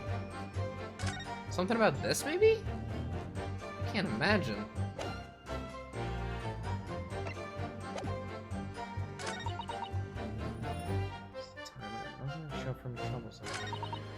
Can't see anything in that hiding place. It's pitch in there. That sounds right. I can't imagine why that wouldn't be right. Let me have a look at the omnibus. But first, some dialogue. The scene of a murder. It's horrible. Oh no, we're fine. Was that bloodstain always on the floor? I don't think I saw that. Oh, No, I don't remember that. that's blood, isn't it? I've heard Is of blood. Something wrong? Oh, it's just, well, the bloodstain is so obvious, that's all. And yet Van Zeeks has made no mention of it. I suppose that does seem a little strange. Why do I have such a bad feeling about this? Is there a second murder? Check What? the other under the other seat. And Are you don't think another murder happened during the smoke bomb? Well, Right? if they hid it in here, then Van Zeeks would have just found it when he opened it to talk about this, right? Yeah. This seat looks unreasonably soft, but it's actually rather hard when you sit on it. This is new. And only just wide enough for two gentlemen to sit side by side, really. Of course, an English gentlewoman would be dressed in such finery. It would be quite impossible for her to climb up onto the roof deck, so she would have to be seated in here. A woman in a kimono would have the same problem. Women's clothes are very impractical, aren't they? What? Yes. Yes, they are. Open it. The seat has a handle, it seems. Okay, it's empty. Oh, it is empty now. Yeah, that makes sense. This is a storage compartment, but there's nothing in here. It's totally empty.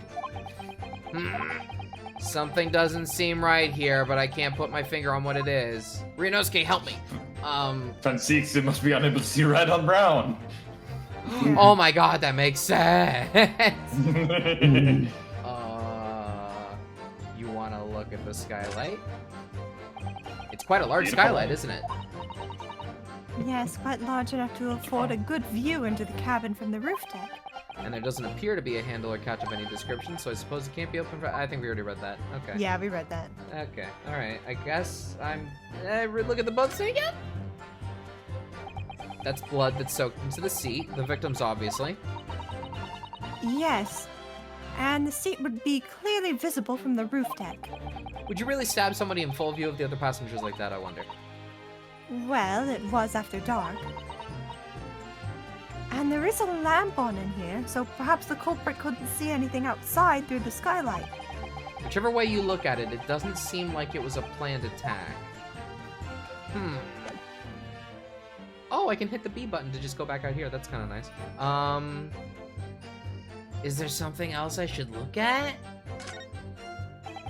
Can't find anything out of place. I already looked at that. So this is the roof deck of the omnibus. Oh, you must have a wonderful view of London's streets from up here. So people sit all the way up here on bitter winter nights with the cold air rushing past them. They have to pay money to do so? We already read this.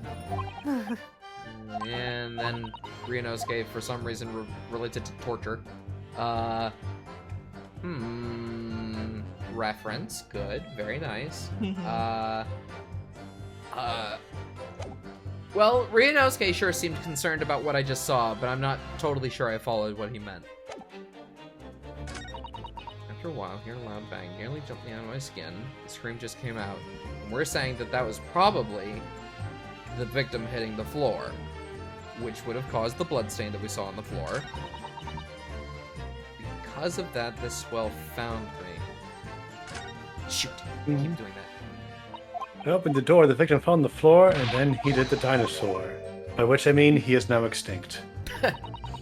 That's good, actually.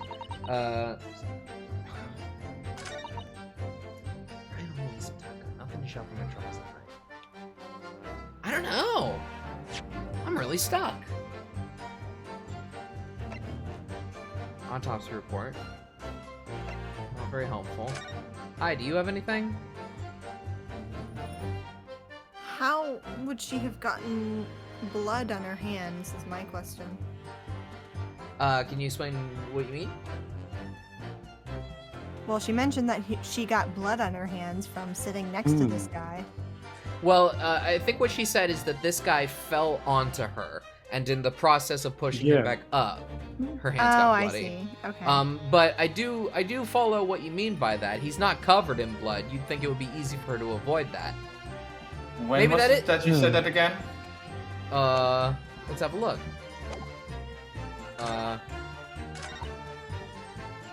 It may not have been in one of these statements. It was like Yeah. when you pushed something, I think. I think that's right.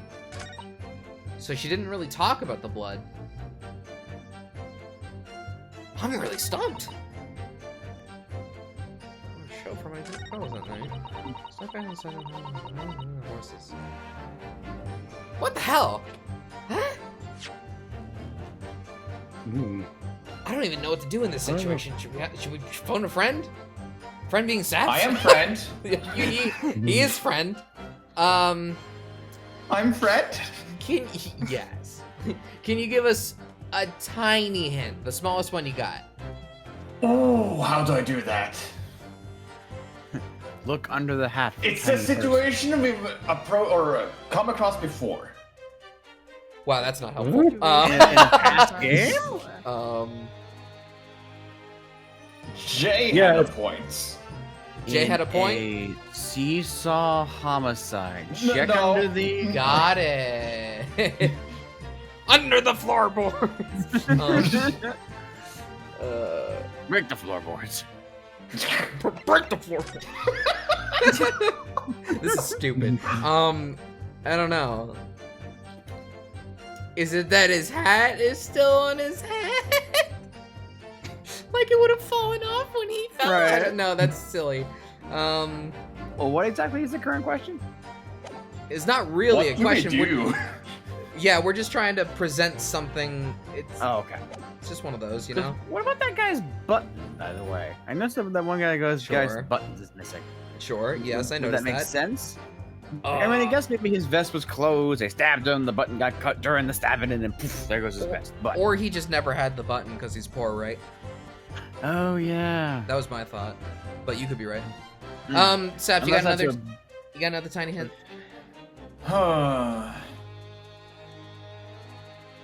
You don't have all the information yet. Well, how do I go about What? acquiring it?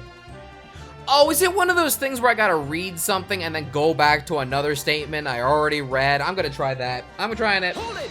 Hold it.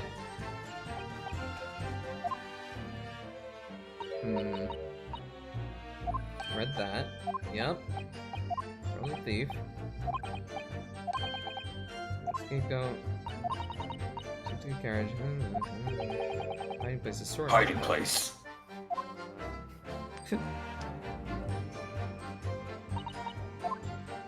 She really doesn't like him, does she? Hmm. Police report.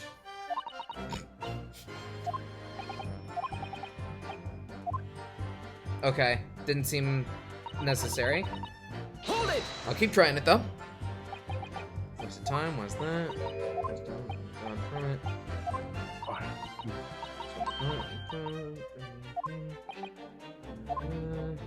That night, this girl was suddenly at the start. Goes the whole way, did he not mention it was totally start?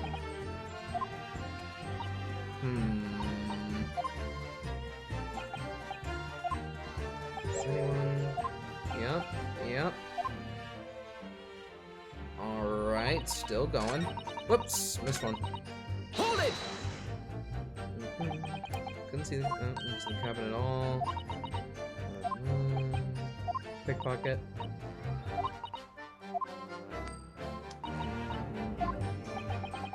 Look for that race. Dun, dun, dun, dun, dun.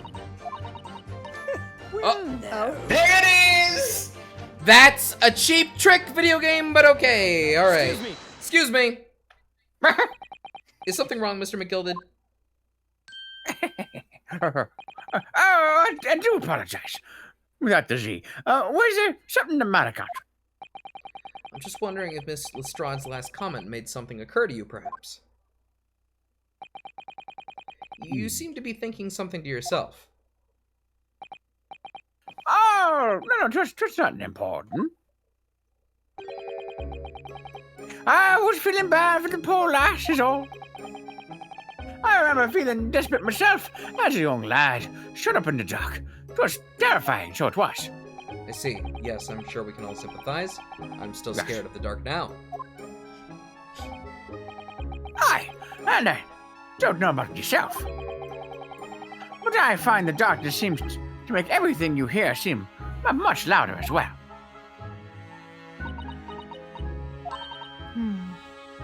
Yeah. I suppose it does, maybe? Miss Lestrade, did you hear something that night? Anything? An unusual noise, perhaps? A thud, right? Something else? Nah, not really. All I could hear was the Irishman snoring. Pajamas! There's no need to tell the whole world about me for foibles, you little scamp. What a pity. If only Miss Lestrade had heard something, it might have given us a vital new clue. Yes. What should we make of that last statement of hers? Well, I'm gonna guess that she should have heard something. But she said already that she heard the man fall, right? Are we now asking What? if she heard a second thing? Like the stabbing? Wasn't it Mr. Oh, wait, him? Oh, him screaming? I think that might be it. Right? I don't know, it's significant. Oh, it's profoundly important? They're both, yeah, okay. No, this Oh, you one is said it's insignificant. insignificant. Oh, I just messed up, you're right.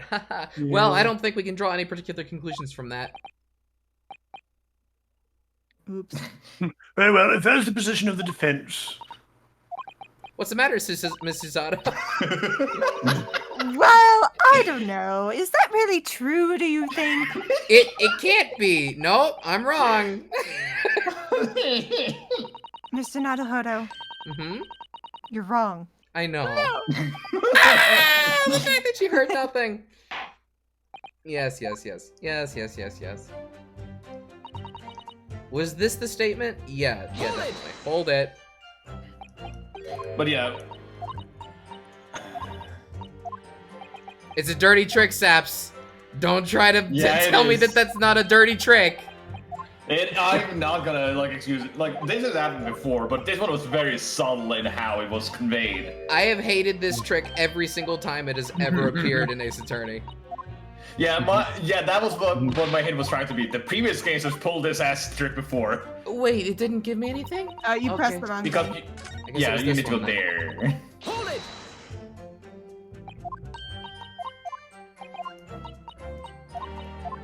Yes. Come on. Well, Okay. no. Man, his voice. Excuse me. Excuse me. I'm gonna try this again, sir. Do you mind if we rehash the same statements that we just went over a little bit? Thank you very much for your time. I appreciate it. Okay. Stop it. Can I just hold B? Yes, okay, that's faster. Yes. Don't choose the answer for me. Please don't. Okay, it's profoundly There are two important. senses. I also am very sleepy today. My lord, Before sleep, true. I believe the statement just made by the witness is profoundly important. Profoundly important, but all she said was that she heard nothing. Yes, which is profoundly important. The profoundly important point. I'm almost sure of it. I'm almost sure that I don't understand the inner workings of your Eastern mind, Counsel. Nevertheless, You should get a better fitting wig. Miss Gina Lestrade, you will supplement your formal testimony by repeating that last statement, please. What? Supplement? What are you on about? Don't give me all that fancy talk. I know what you're trying to do. That won't work on me. That's right. Insult the judge. Always a good move. Strain it. Oh, this is Straining my ears to work out what was going on, but all I could hear was snoring. Well, okay. Here we go. No. I can't. Did I press the wrong button? Present. And then. Wait, where's the button to. Can I You not can't present? profiles. What?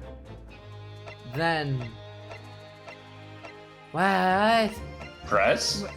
Okay, yeah, I'll press. Hold it! Hold it! So you were straining to hear what was happening the entire time, since the moment you hid yourself.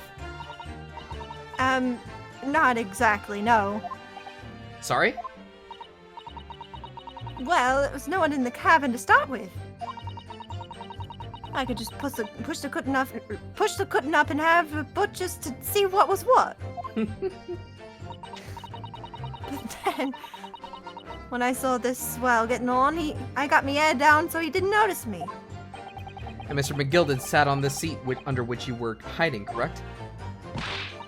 Yeah. Weren't you Adam and Eve today? What a mug. Believe it. So then all I could do was listen. I was waiting to jump out of there, so as soon as I heard him leave, see?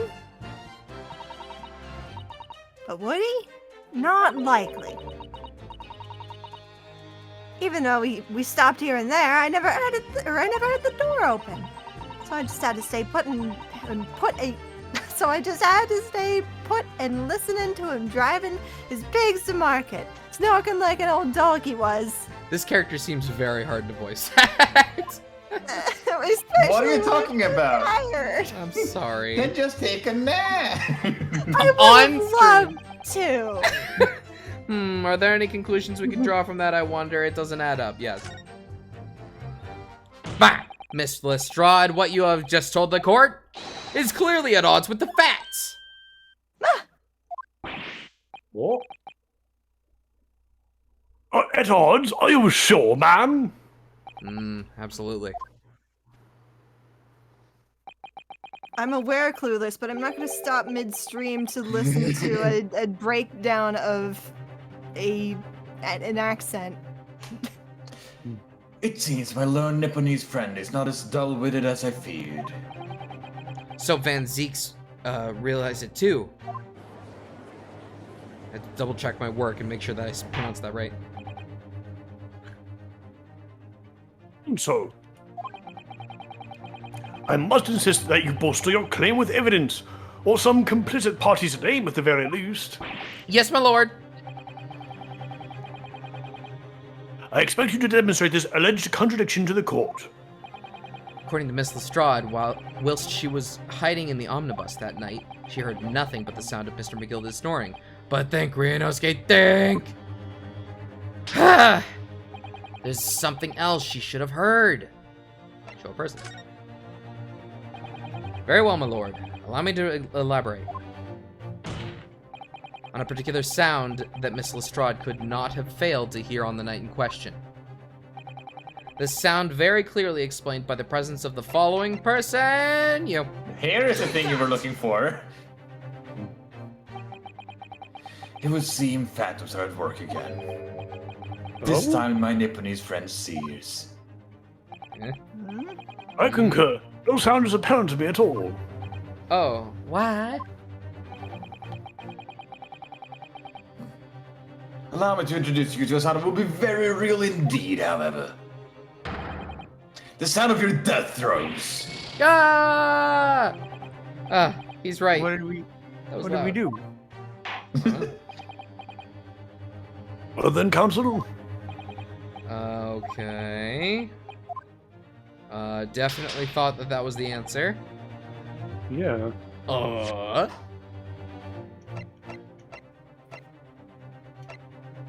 The man getting stabbed to death, like I said before?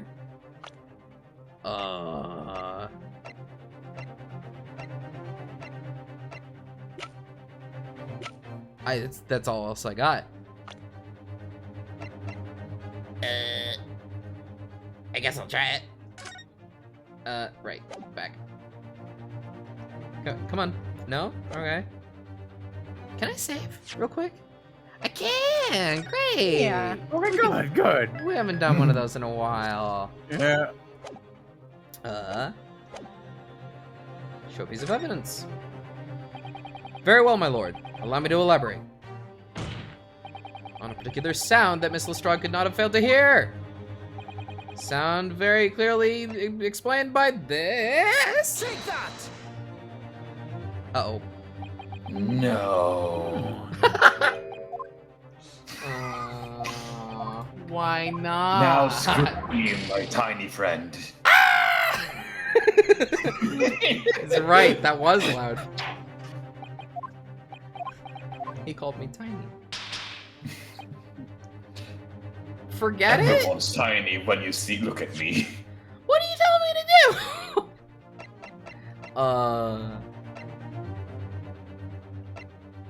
I really don't know. Did he make a noise? Not as loud as him, right? Would the guy getting stabbed make a noise? That's what I thought I was doing with the picture. Yeah. Could be the knife, though, maybe? Knives make big loud sounds when they're used, right? You got better idea, Wander. What should... So we tried- We don't know. We tried first, and we tried the victim, right? The picture of the Mason? victim, Yes. yes. The profile, or Not the profile, but just the picture of the victim. oh, I don't know why I thought that was more likely. I guess it could be the profile. But I still think it's Yeah, I kind of don't know. unlikely. I don't know. Maybe the sound of this being unsheathed? Wait, did you present the picture and not the profile? Do we have Yes. the profile? yeah, there's a we- profile of the victim. There's a profile. I would say that makes a lot more sense than the picture. I guess so. And it's directly pointing at them. That makes sense. Take it. Take it, dude. Okay. Rice fired, Mason. Yes, my lord. The sound that Miss Lestrade cannot have failed to hear is that of the victim, Mr. Mason, boarding the omnibus? Oh. No. No. No. Well, okay, Order, she did say that fuck, what's our client's name again? McGill. McGilded. Yeah, she said she heard him come on and then sat Snore. on... yeah, you're and right. snore. She did did not say that. mention a single other person. Okay. Okay. Judge. Explain your reasoning, counsel. Miss Lestrade, allow me to confirm something. You claimed earlier that you were the first person on board the omnibus. Is that correct? Yeah, of course I was. I got on while the driver was in the pub, didn't I? And the next person aboard the omnibus was Mr. McGilded. Oh, yes, it was. Not a soul was in the cabin when I climbed aboard. At least, not in plain sight. So you were, to all intents and purposes, alone in the enclosed cabin of the omnibus at that time. Did I not just say as much? I was traveling with anyone else, and if that's what you meant. Yeah, I saw him get on, remember? Through the crack under the seat cushion. He was on his own for sure. And from what we've heard, the carriage made a number of stops after that on its onward journey. During which time, did you not hear the door opening or closing at all? Nah, I never heard it. This is what I was listening for, weren't it? Waiting for this swell to leave. In which case, when and how did the victim end up in the carriage? We know the victim collapsed inside the enclosed campus of the cabin of the omnibus. Therefore, Miss Lestrade's statement about what she did or did not hear is at odds with the facts. Ah!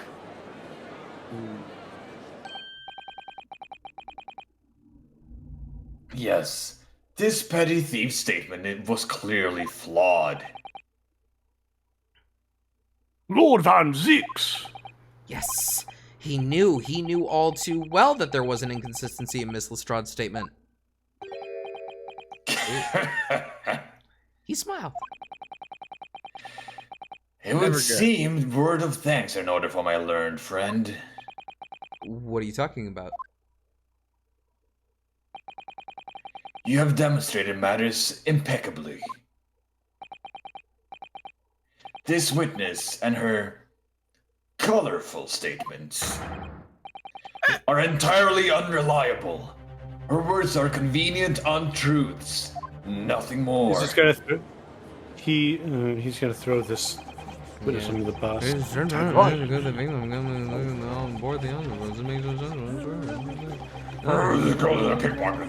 not forget. Wait, lady!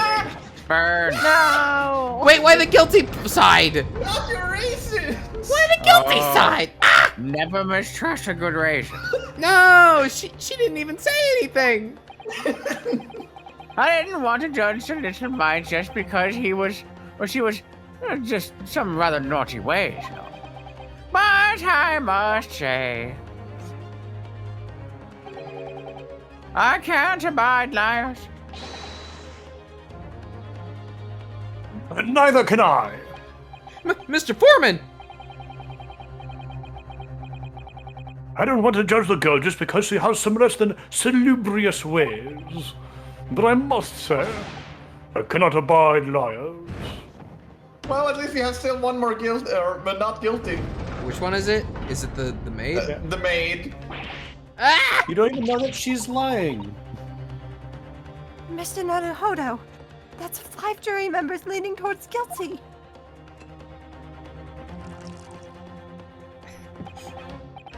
Well, your consideration for others is refreshing, my Nipponese friend.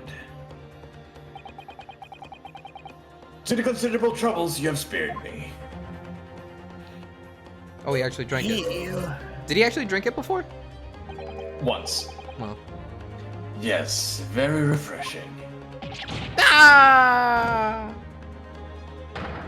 Grr! Just what are you playing at? Have you forgotten we're working for? You useless Eastern adamant! A madman! This is carnage. It's perfect. Juror number 2 is the only one left. Mr. Naruhodo, the way this is going. I know, if we can't find some new way to convince everyone of Mr. McGilded's innocence, the judge will rule and we'll have lost. Don't you do it. We'll do it. No! I very much wanted to believe the words of one of London's most respected gentlemen. No! But those of us in service know that we must accept hard truths. No! Again? Hold it! Are you ready? Nope. Nope, don't do that. I know I couldn't do it, but don't do it in the first place. Yes! The witness's last statement seems to have revealed a critical inconsistency in her story. However, if we consider the possibility that her statement is in fact the truth, it may shed an entirely new light on this whole case. What are you implying? Let the lady cast her vote. Nope. No. Counsel. I'm trying to help. I'm sorry, sir? Whatever you do you mean? Counsel, I will not tolerate you attempting to prorogue my adjudication. Explain yourself at once. When the accused boarded the omnibus on the night in question, the victim was nowhere to be seen. Subsequently, the carriage door was not heard opening a single time, as testified by the witnesses in the stand. Any of the victim's body was found inside the carriage. If this petty thief's words are to be believed, how do you explain the victim's miraculous appearance inside the cabin of the omnibus?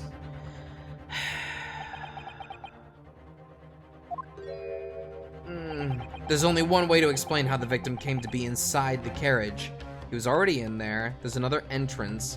He was put there after he died. I guess he was in there already because the other two implied that the door opened. Yeah? I guess I'm gonna say that. I mean, Right. he was put there after he died is a very Ace Attorney thing to do. Clearly he was there already from beforehand. Uh-oh. Because, yeah, if he was already there, then the girl would have seen him. Tell me, my learned friend, what was the function of that clearly in your last sentence? Well said, for Lord Fansix. The clearly is troubling me also. No. That's really not the point. The point is that the victim must have been in the carriage from beforehand. Then answer me this. By beforehand, to what specific point in time are you referring? Well, clearly, Oh, wait. Could he have boarded at the same time as McGilded? Huh. I guess so. Judge? I don't know. I shall have to penalize the defense heavily for this irrelevant rambling. I must learn to ramble more relevantly. Relevantly. The penalty is evidently not heavy enough, judging from those Nipponese eyes, so I ask you again. If Not needed, but thank you. Come on. I will ask again. There's another Maybe save entrance. again. He was put there. Oh yeah, it's gotta be that. Gotta be that. Okay, yep, we'll save. We'll save though. Yeah. Okay, I get it. Okay. Obviously, the victim must have been placed in the carriage after he was killed. Objection! Are you ready for another penalty, my learned friend? This This time it's the obvious. What do you Sidlor, mean? is the obviously troublingly At also. least this time you can just load the save. That's true. Well, okay.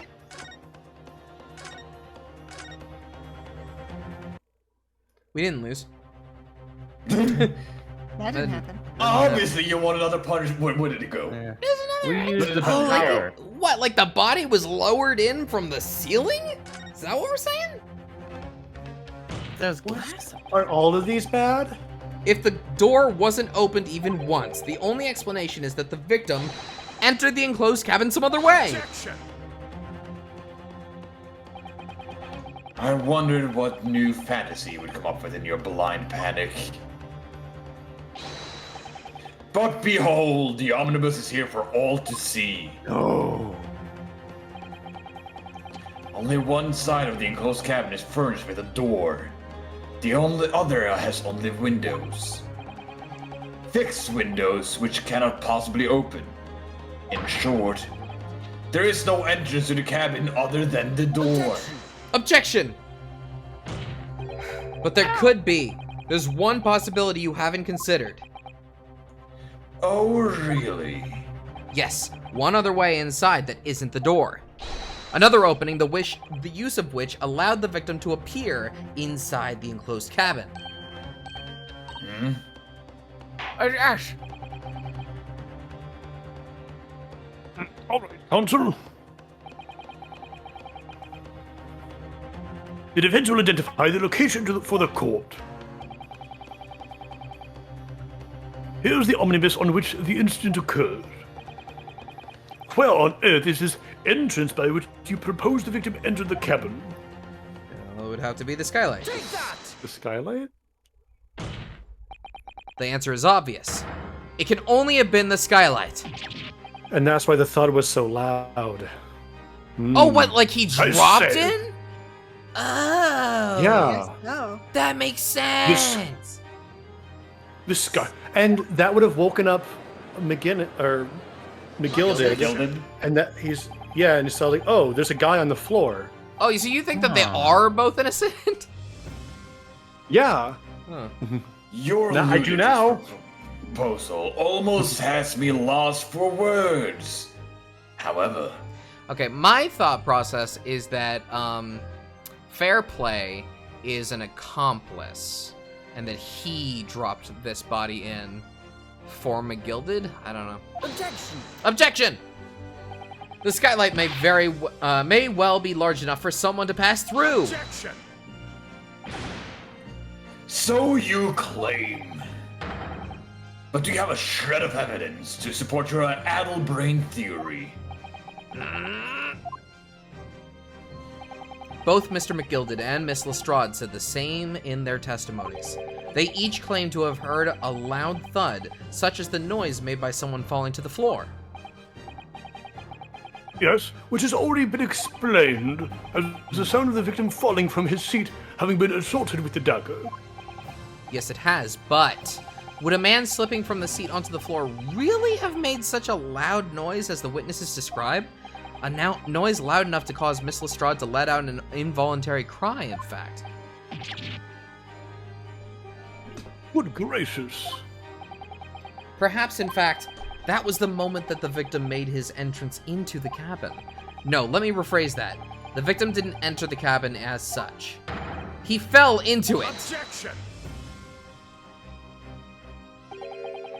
You're now suggesting that the victim fell from the skylights into the cabin. Oh. That's simply impossible. How could you be so sure? Because if the victim had fallen inside through the skylight, as you say, the passenger on the roof deck would have seen it happen. And yet, not one person made a mention of such events in their testimony. Van Zykes, I just want to say it's pretty cool that you have the Grim Reaper on your wine glass too. Very thematic. Nice work. Very good. I like theming. Well, you're very good at it. Well, yes, that's true, but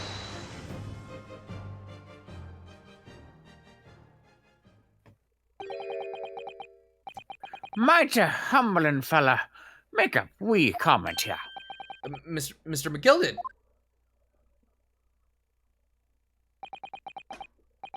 To be sure now, the two fellas who sat on the roof that testified of fall said nothing of the victim falling through the skylight. But it seems to me, my lord, that is not so much a case of them not saying it, but... It is a case of them being unable to say. Huh? I think perhaps the two fellas do be having something of a compelling reason, not to mention what happened. Wouldn't you not agree, fine ladies and gentlemen of the jury? Oh my goodness. Surely not. Those two chaps on the roof? You mean the ones who stuck that knife in the man were? Raise it. Hey guys. That's what exactly are you insinuating here, you blitherer? Oh, You rotter, he said! You rotter! What are you insinuating? this is awfully cute. I love this stance. This is very cute first. This is a flaming outrage. I have a good mind to give you a blinker in a minute. He'll give you a shiner in a minute, he said, and so will I! Mr. Fairplay. He's the one You're who put me effectively... on. You're effectively accusing me, a city gentleman and a well-respected banker. And me, a very angry hatter! Not mad. Suggesting that someone like me could have stabbed that man in the guts. It's a disgrace. It's scandalous. It's... I protest. I protest in the strongest possible terms. That's right, I pursue! I want you, you rotten scoundrel! Oh my god. You're not acting like a good guy, Full McGinnis. parallel to the floor. Order, order, order! This is not the time, witnesses. I will not permit this wanton invasion of the stand. Return to the anteroom at once.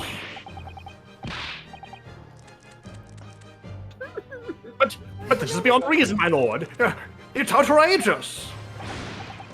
It's very hurtful, you know? My lord, if I may comment. Go ahead, Lord Van Zieks. It was the defense that incited this outburst from the witnesses. My learned friend has seen fit to abandon all protocol and accuse the witnesses without proof. Oh, accuse? I never intended to. It seems, young Nipponese, that your command of the English tongue is wanting. That's rude. You propose to this court that the victim fell through the skylight from the roof deck of the omnibus. That hypothesis cannot possibly stand without the rooftop passengers being aware of the events. You have branded these gentlemen liars. You have intimidated their criminal guilt. In our British courts of law, that is what is termed a baseless accusation. I know I was rash to put this idea forward without any actual evidence, but you can't just dismiss it without a second thought. Yes, you can. What are we wasting time for? Captain, testify. I thought there was something fishy about that hat from the moment I laid eyes on the fellow. We have to see this matter through now, one way or another. If there's filth and rubbish in our midst, we must dispose of it at once. Oh, Testify. Testify. Testify. What's Testify. happening, Mr. Naruhodo? Testify. the spectators in the public gallery they're in a complete frenzy. Mr. Fairplay and Mr. First. My lord? You will take the stand again and make another formal testimony in reference to the indictment brought by the defense. Yes, my lord. I didn't come here for this. There's no time to think this through. All I can do is keep pushing forward. Testimony.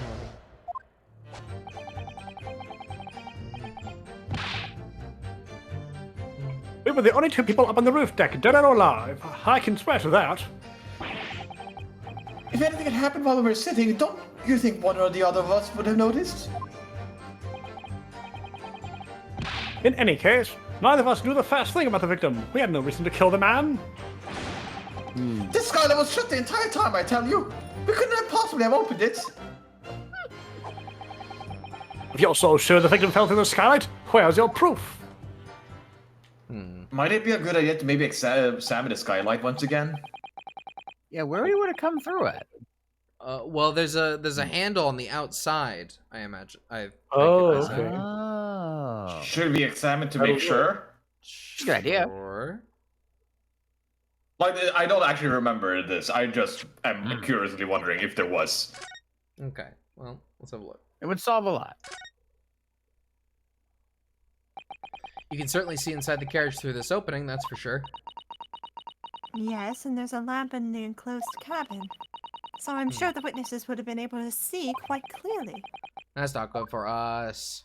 Okay. There well, seems to be like a tiny latch yeah. right there, yeah. Yeah. See. Hmm. Okay. Yeah. Couldn't you press that one itself?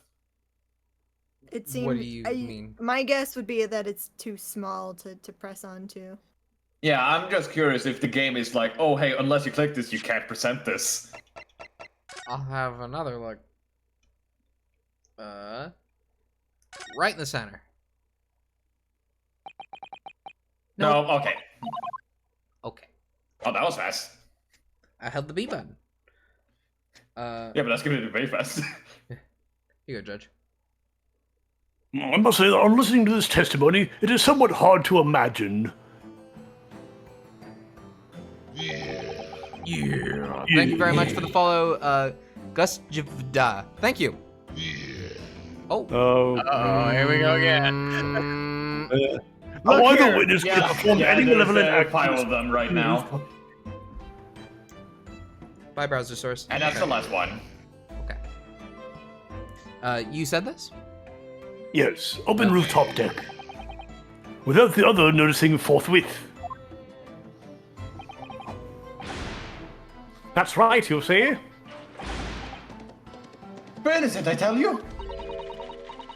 Although logically, of course, the argument falls down if the two of you are in collusion with one another. What?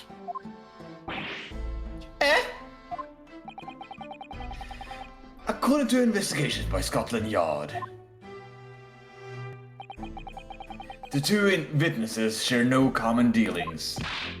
Ha! Well, I don't trust coppers any more than I trust the stinking rich. I don't dislike this guy. Yeah. Something doesn't feel right here. This trial is going in our favor, really. So why do I feel so uneasy? Counsel for the defense, over to you. Your cross-examination, please. Oh, yes, my lord. It is safe to enable it again. Oh, great, thank you. Agreed. Yeah, it's up to mine as well. Okay, it's up now.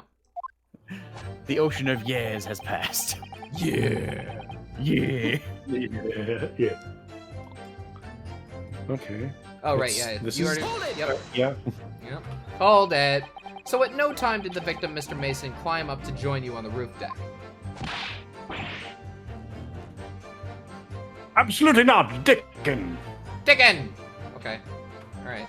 Dick. No question about it, he said. Not at all. That's the worst version of Goat In I've ever heard. Goat in! Oh no. Oh. Oh no. Oh my. Of course. I remember seeing them Big both. Mate, not us anymore. Oh! I saw the victim inside the enclosed cabin talk with this man here. I got the face. Is this true, Mr. McGilded? He's so bad. Dear me, my lord, at the risk of repeating myself, Little Angie. I boarded the omnibus alone and nodded off inside almost immediately. That's not much lie. Without doubt, you were engaged in. Let me stop you there, fella, and ask, do you have any evidence in that at all, at all? Ah, It's all about evidence in the court these days, so it is. You'll do well to remember that. What the fuck? I saw you with mine own eyes. Look how trustworthy these two are. Oh, Completely sane. This is this is going so well. Okay. How about to do a gallop again? Just trust me. Well, it was on the final run of the omnibus at past 10 o'clock in the evening. It would certainly have been quite dark, perhaps too dark to see clearly. is this some kind of lark? Is this a kind of joke, he said? Is that what this is? Or Are you having a perhaps Turkish with me? one of the other of you fell asleep briefly? Are you fair dinkum, sir? Are you serious, sir? That's what he said. It's impossible, I tell you. I'd give you the keys to the vault if you could fall asleep in that bitter cold. Fair enough. And if you did manage it, your eyes would freeze shut and you'd never open them again. That's extreme. It was extreme, I tell you. And we had to put up with it, all because this man had locked the door. And any true gent would have unlocked it and let me in when I knocked. I'm dreadfully sorry about that young fella. But you see, I was away with the fairies and I didn't hear you at all. But somebody waved them off. That's a lie. I saw you through the glass. You would talk to someone. Now, 'twas a cold night, so it was. People do be seeing things they aren't real in the cold. Just mildly surprising. Seeing things. Seeing things. Seeing things. I believe we have reached an impasse here on this particular point. Oh, you. Don't take it personally now, lad. You stopped time. If I guess I did. Cinderella. Now, if I was separate in this case, then it's only fair that you and the others are fiend. Other fiend are too. Yes. The other You're fiend. You're the fiend. Open and free competition is what capitalist society is all about. This is the competition I would like to be involved in, really. Now, you'd like us to think that, wouldn't you? Hold it! So, you had never met Mr. Thrice-Fired Mason before? Oh, lummy! No, not once, never! He'd never met the man before, he said. Never! And you, Mr. First, had no prior dealings with the victim either? That's right, sir. Hatters don't have much to do with the brickmakers, to be perfectly honest, sir. No, I imagine not.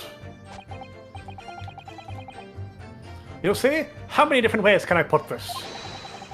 None of us have the remotest connection to the gentlemen who are inside the cabin. Oh, Excuse me. oh, Mr. that's something McGilded? to add. Yes, Constable. What could I be doing for you? Did the Something witness's like the last sheriff statement to class. give you pause for thought somehow? Oh.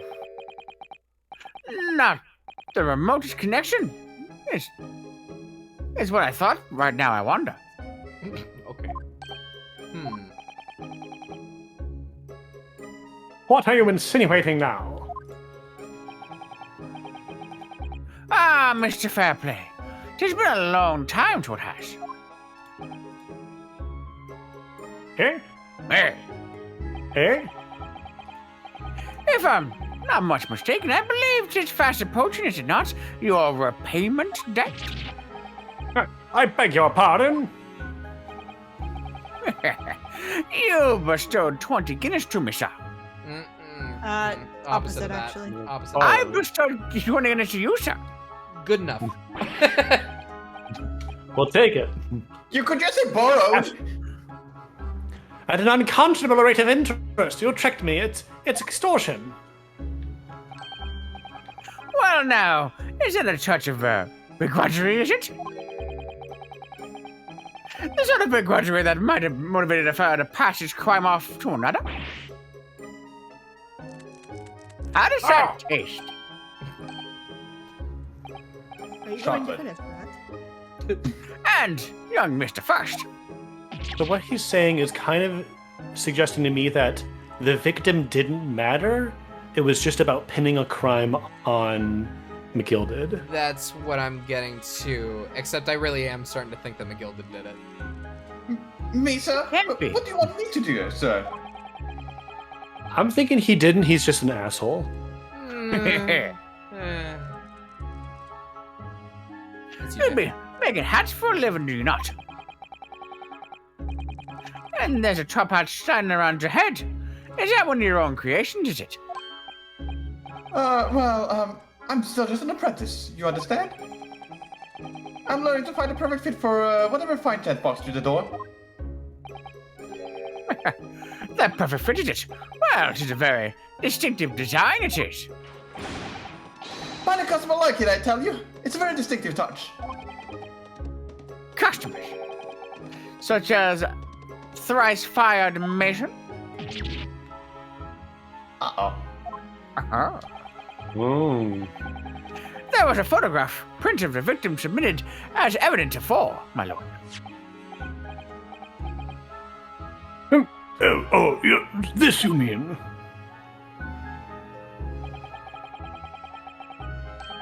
I can't help thinking that the poor fellow hat looks distinctly familiar, wouldn't you say? Oh!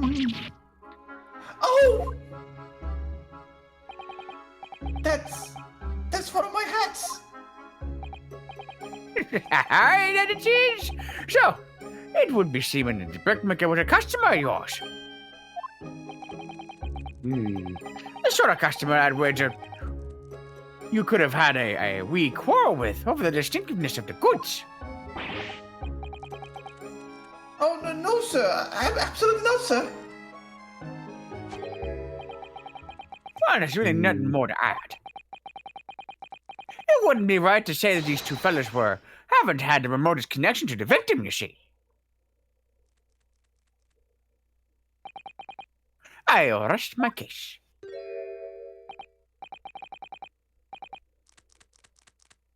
You little weasel! He's better at this than I am. Gosh, Mr. McGilded has certainly done his thorough research, hasn't he? You're a regular Herlock. Please don't be letting me little interruption hold up the proceedings. I got hat Hunter. Hat hunter. Great. The entire time. I guess I'll just continue pressing. Hold it. Hold it. Yeah, that was just an achievement. I don't know if that was actually like Really? needed. That whole bit was unnecessary? Well, all right. I don't know. Are you quite certain about that? That the skylight was shut the entire time? I'm going to lose my block with you in a minute. He's going to lose his direction with you in a minute. That's what he said. That just makes less sense. Take a look for yourself. Go on. Okay. You see, it's shut fast now, just like it was on the night. So it is, of course. For the side of Mr. Mason could likely break right through it. Still in all. What? Just looking at the size of the thing, you understand? Now, you hold on there a minute, sir. The size of the ting means nothing. Not on its own. Let's consider the bigger picture here, shall we? Let's stop biting our cane, shall we?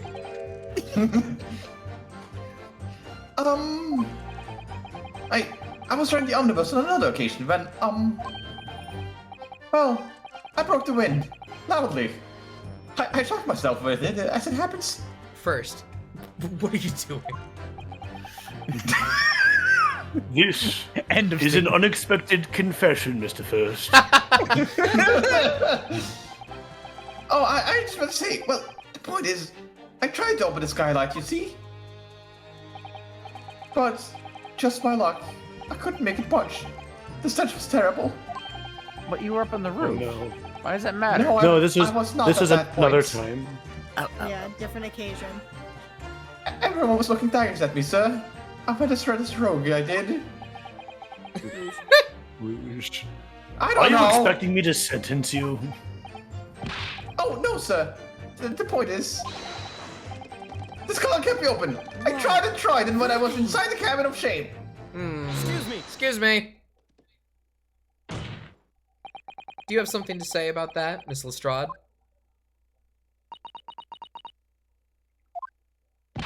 Miss Lestrade?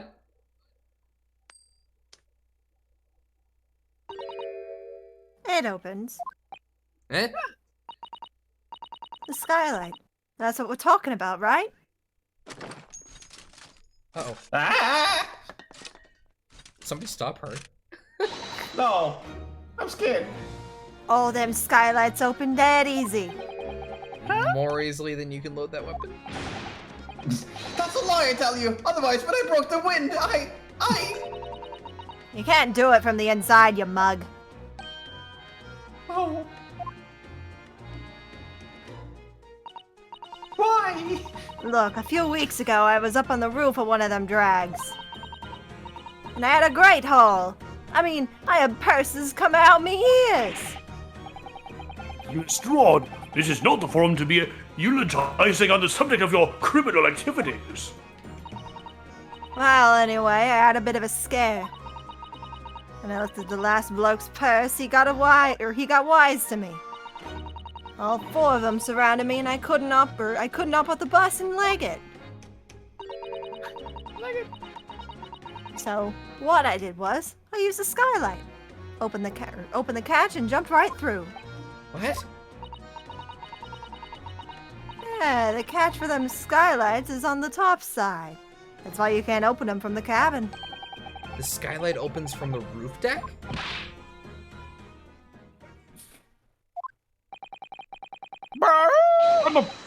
Climb up onto the roof of the omnibus at once and verify this witness's claims.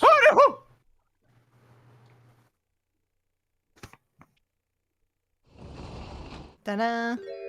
Ta-da! Oh, Oh, my hat! See?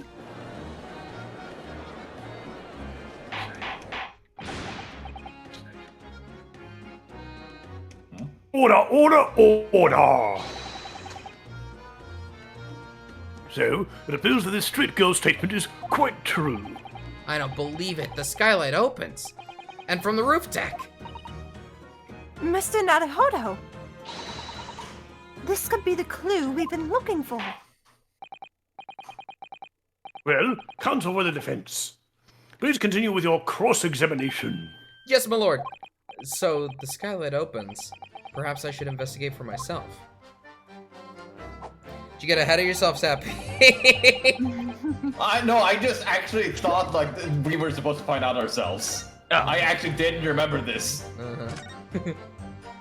It's been years! So the skylight was fastened shut before. But now. You know, I the don't think cat- we actually need to examine it at all. I think it's just now a fact. Well, it just told us to examine it, so. It did. But now the catch has been undone, we should be able to open it. Oh, Ta-da. yeah. Oh! Oh? So now what? There's blood You on don't the see it? side. Is there? You can Yes. certainly see inside the Oh, carriage wow. through this opening, that's for sure. Good eye. Yes, and there's a lamp in the enclosed cat. I think this is the same. Do you need to look Did at I- it from the inside? Did I miss it? Doesn't look like it. Try from the inside. Yeah. Yeah. You. Yes, it does open very wide, doesn't it? Wide enough to kick someone like you through, certainly, Mr. Naruhodo. Why someone like me? Because you're tiny.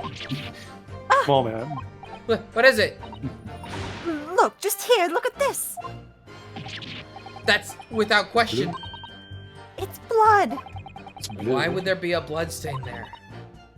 Surely Why do you think? Because someone bled. can't be related to the case, can it? Okay. Uh-huh.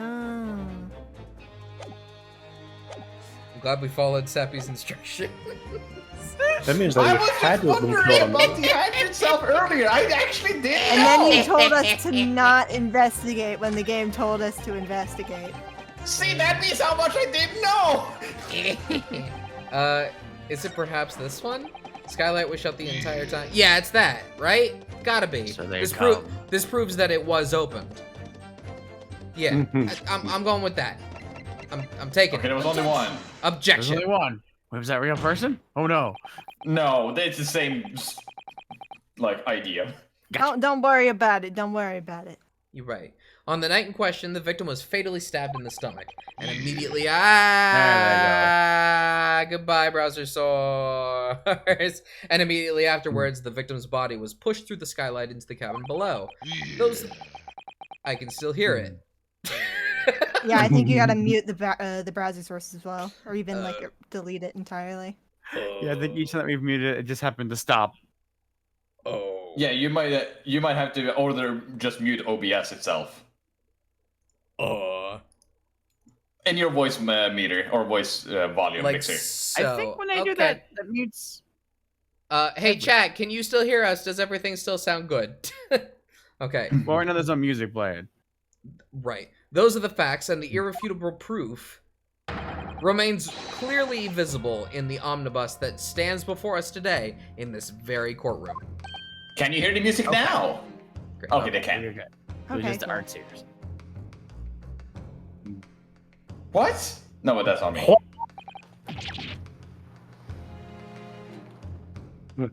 That's a humbug. That's bullshit is what it is. You can't possibly have any evidence. No, you can't. I mean, we didn't do it. I tell you, it's impossible. Irrefutable proof? Here in this courtroom. It's more likely than you think. No wonder your god has left you. Counsel, My lord! I believe everyone would appreciate a little clarification here. Oh. Where exactly within the omnibus is this evidence to which you allude?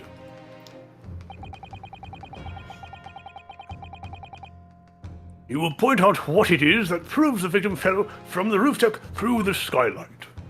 Okay. Okay. Sounds good. It's right here.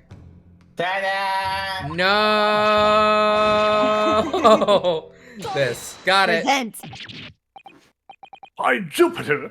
Is that blood? Ah! This bloodstain proves two things. Firstly, when the incident occurred, the skylight of the omnibus was open. What? And secondly, the victim was already bleeding when he fell through the opening. Oh my. And so it follows that Mr. McGilded, who was inside the enclosed cabin himself at the time, cannot possibly be guilty of this crime. Yeah. No!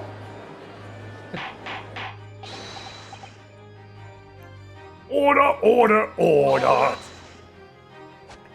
Order, order, order. But the blood could have sprayed up there when the fellow was stabbed in the side of the cabin. It only found its way into one particular spot of the skylight? Sure, and that would be very convenient. And let's keep it in mind that the skylight catch can only be unfastened from the roof deck. I myself wouldn't have been able to open it now, wouldn't I? There's no way to know for certain, is there? If the jet really fell into the skylight, I mean. Why don't you have a good look at the floor of the cabin between the two seats, Mr. Fast? 'Tis all too plain if you see. There's the aftermath that shows the poor fellow dropped from the far height. Right there, so it is. No. But it can't be. It's all Lies! lies. My fellow jury members, I feel like my voice changes slightly every time I show up. I think we can all agree that this is clear proof of the defendant's innocence, can't we? I believe we can, yes, sir. It's clear to me now where the filthy rubbish can be found in this courtroom. So they thought they could pull the wool over my eyes, did they? You're fairly confident, are you? I won't tolerate any of the guild's characters being sullied with blood. I won't tolerate it. I always knew the gentleman who gave us all a delightful park would never have done such a thing, and I definitely won't change my mind later. No, patience. On three, everyone. 1, 2. Oh, nice. 1, 2, 3. Objection! Oh, You come on. thought. Jeez. Bitch, you thought. I thought. No, you the thought. Oh, wow. A chilling performance, Mr. McGilded, but perhaps this may be better suited for a different time. Fine. Fine. Zeke's has commanded it, and thus we must end. You thought we would have time to end tonight, but I can surely say we don't have time. Okay. Fine. Fine, Zeke's. Throw another wine glass at your candlestick. Or candle. I don't want No, to. please don't do That was that. my last glass. Oh, I really? do have the bottle, though. Oh, No, that's worse. I do have the bottle. Okay, everybody. That's gonna be it for us from tonight. What are we doing tomorrow? So Tomorrow, we have it not- has not been posted. Yeah, we have not put out the schedule yet today, but tomorrow, just so that you guys know, we are intending to do Hollow Knight tomorrow. Yay! Arkansas. Yay. Look forward to it. I will likely get the schedule up tomorrow. Cool. It was wine that's probably blood soup. I did not spill it inside the carriage. Trust me. I'd like to call Van Zeeks to the stand. Do Alrighty. you really want me to kick all the way over there? You know what my legs can do. Nope, I'm a little scared now. Sorry, I take it back. No. All right, everybody. Van Six is so extra. I love him. He's Yeah, very. he's pretty great. Yeah, it's pretty great. All right, everybody. We're dipping out for now, but we will see you next time. Bye-bye. Bye.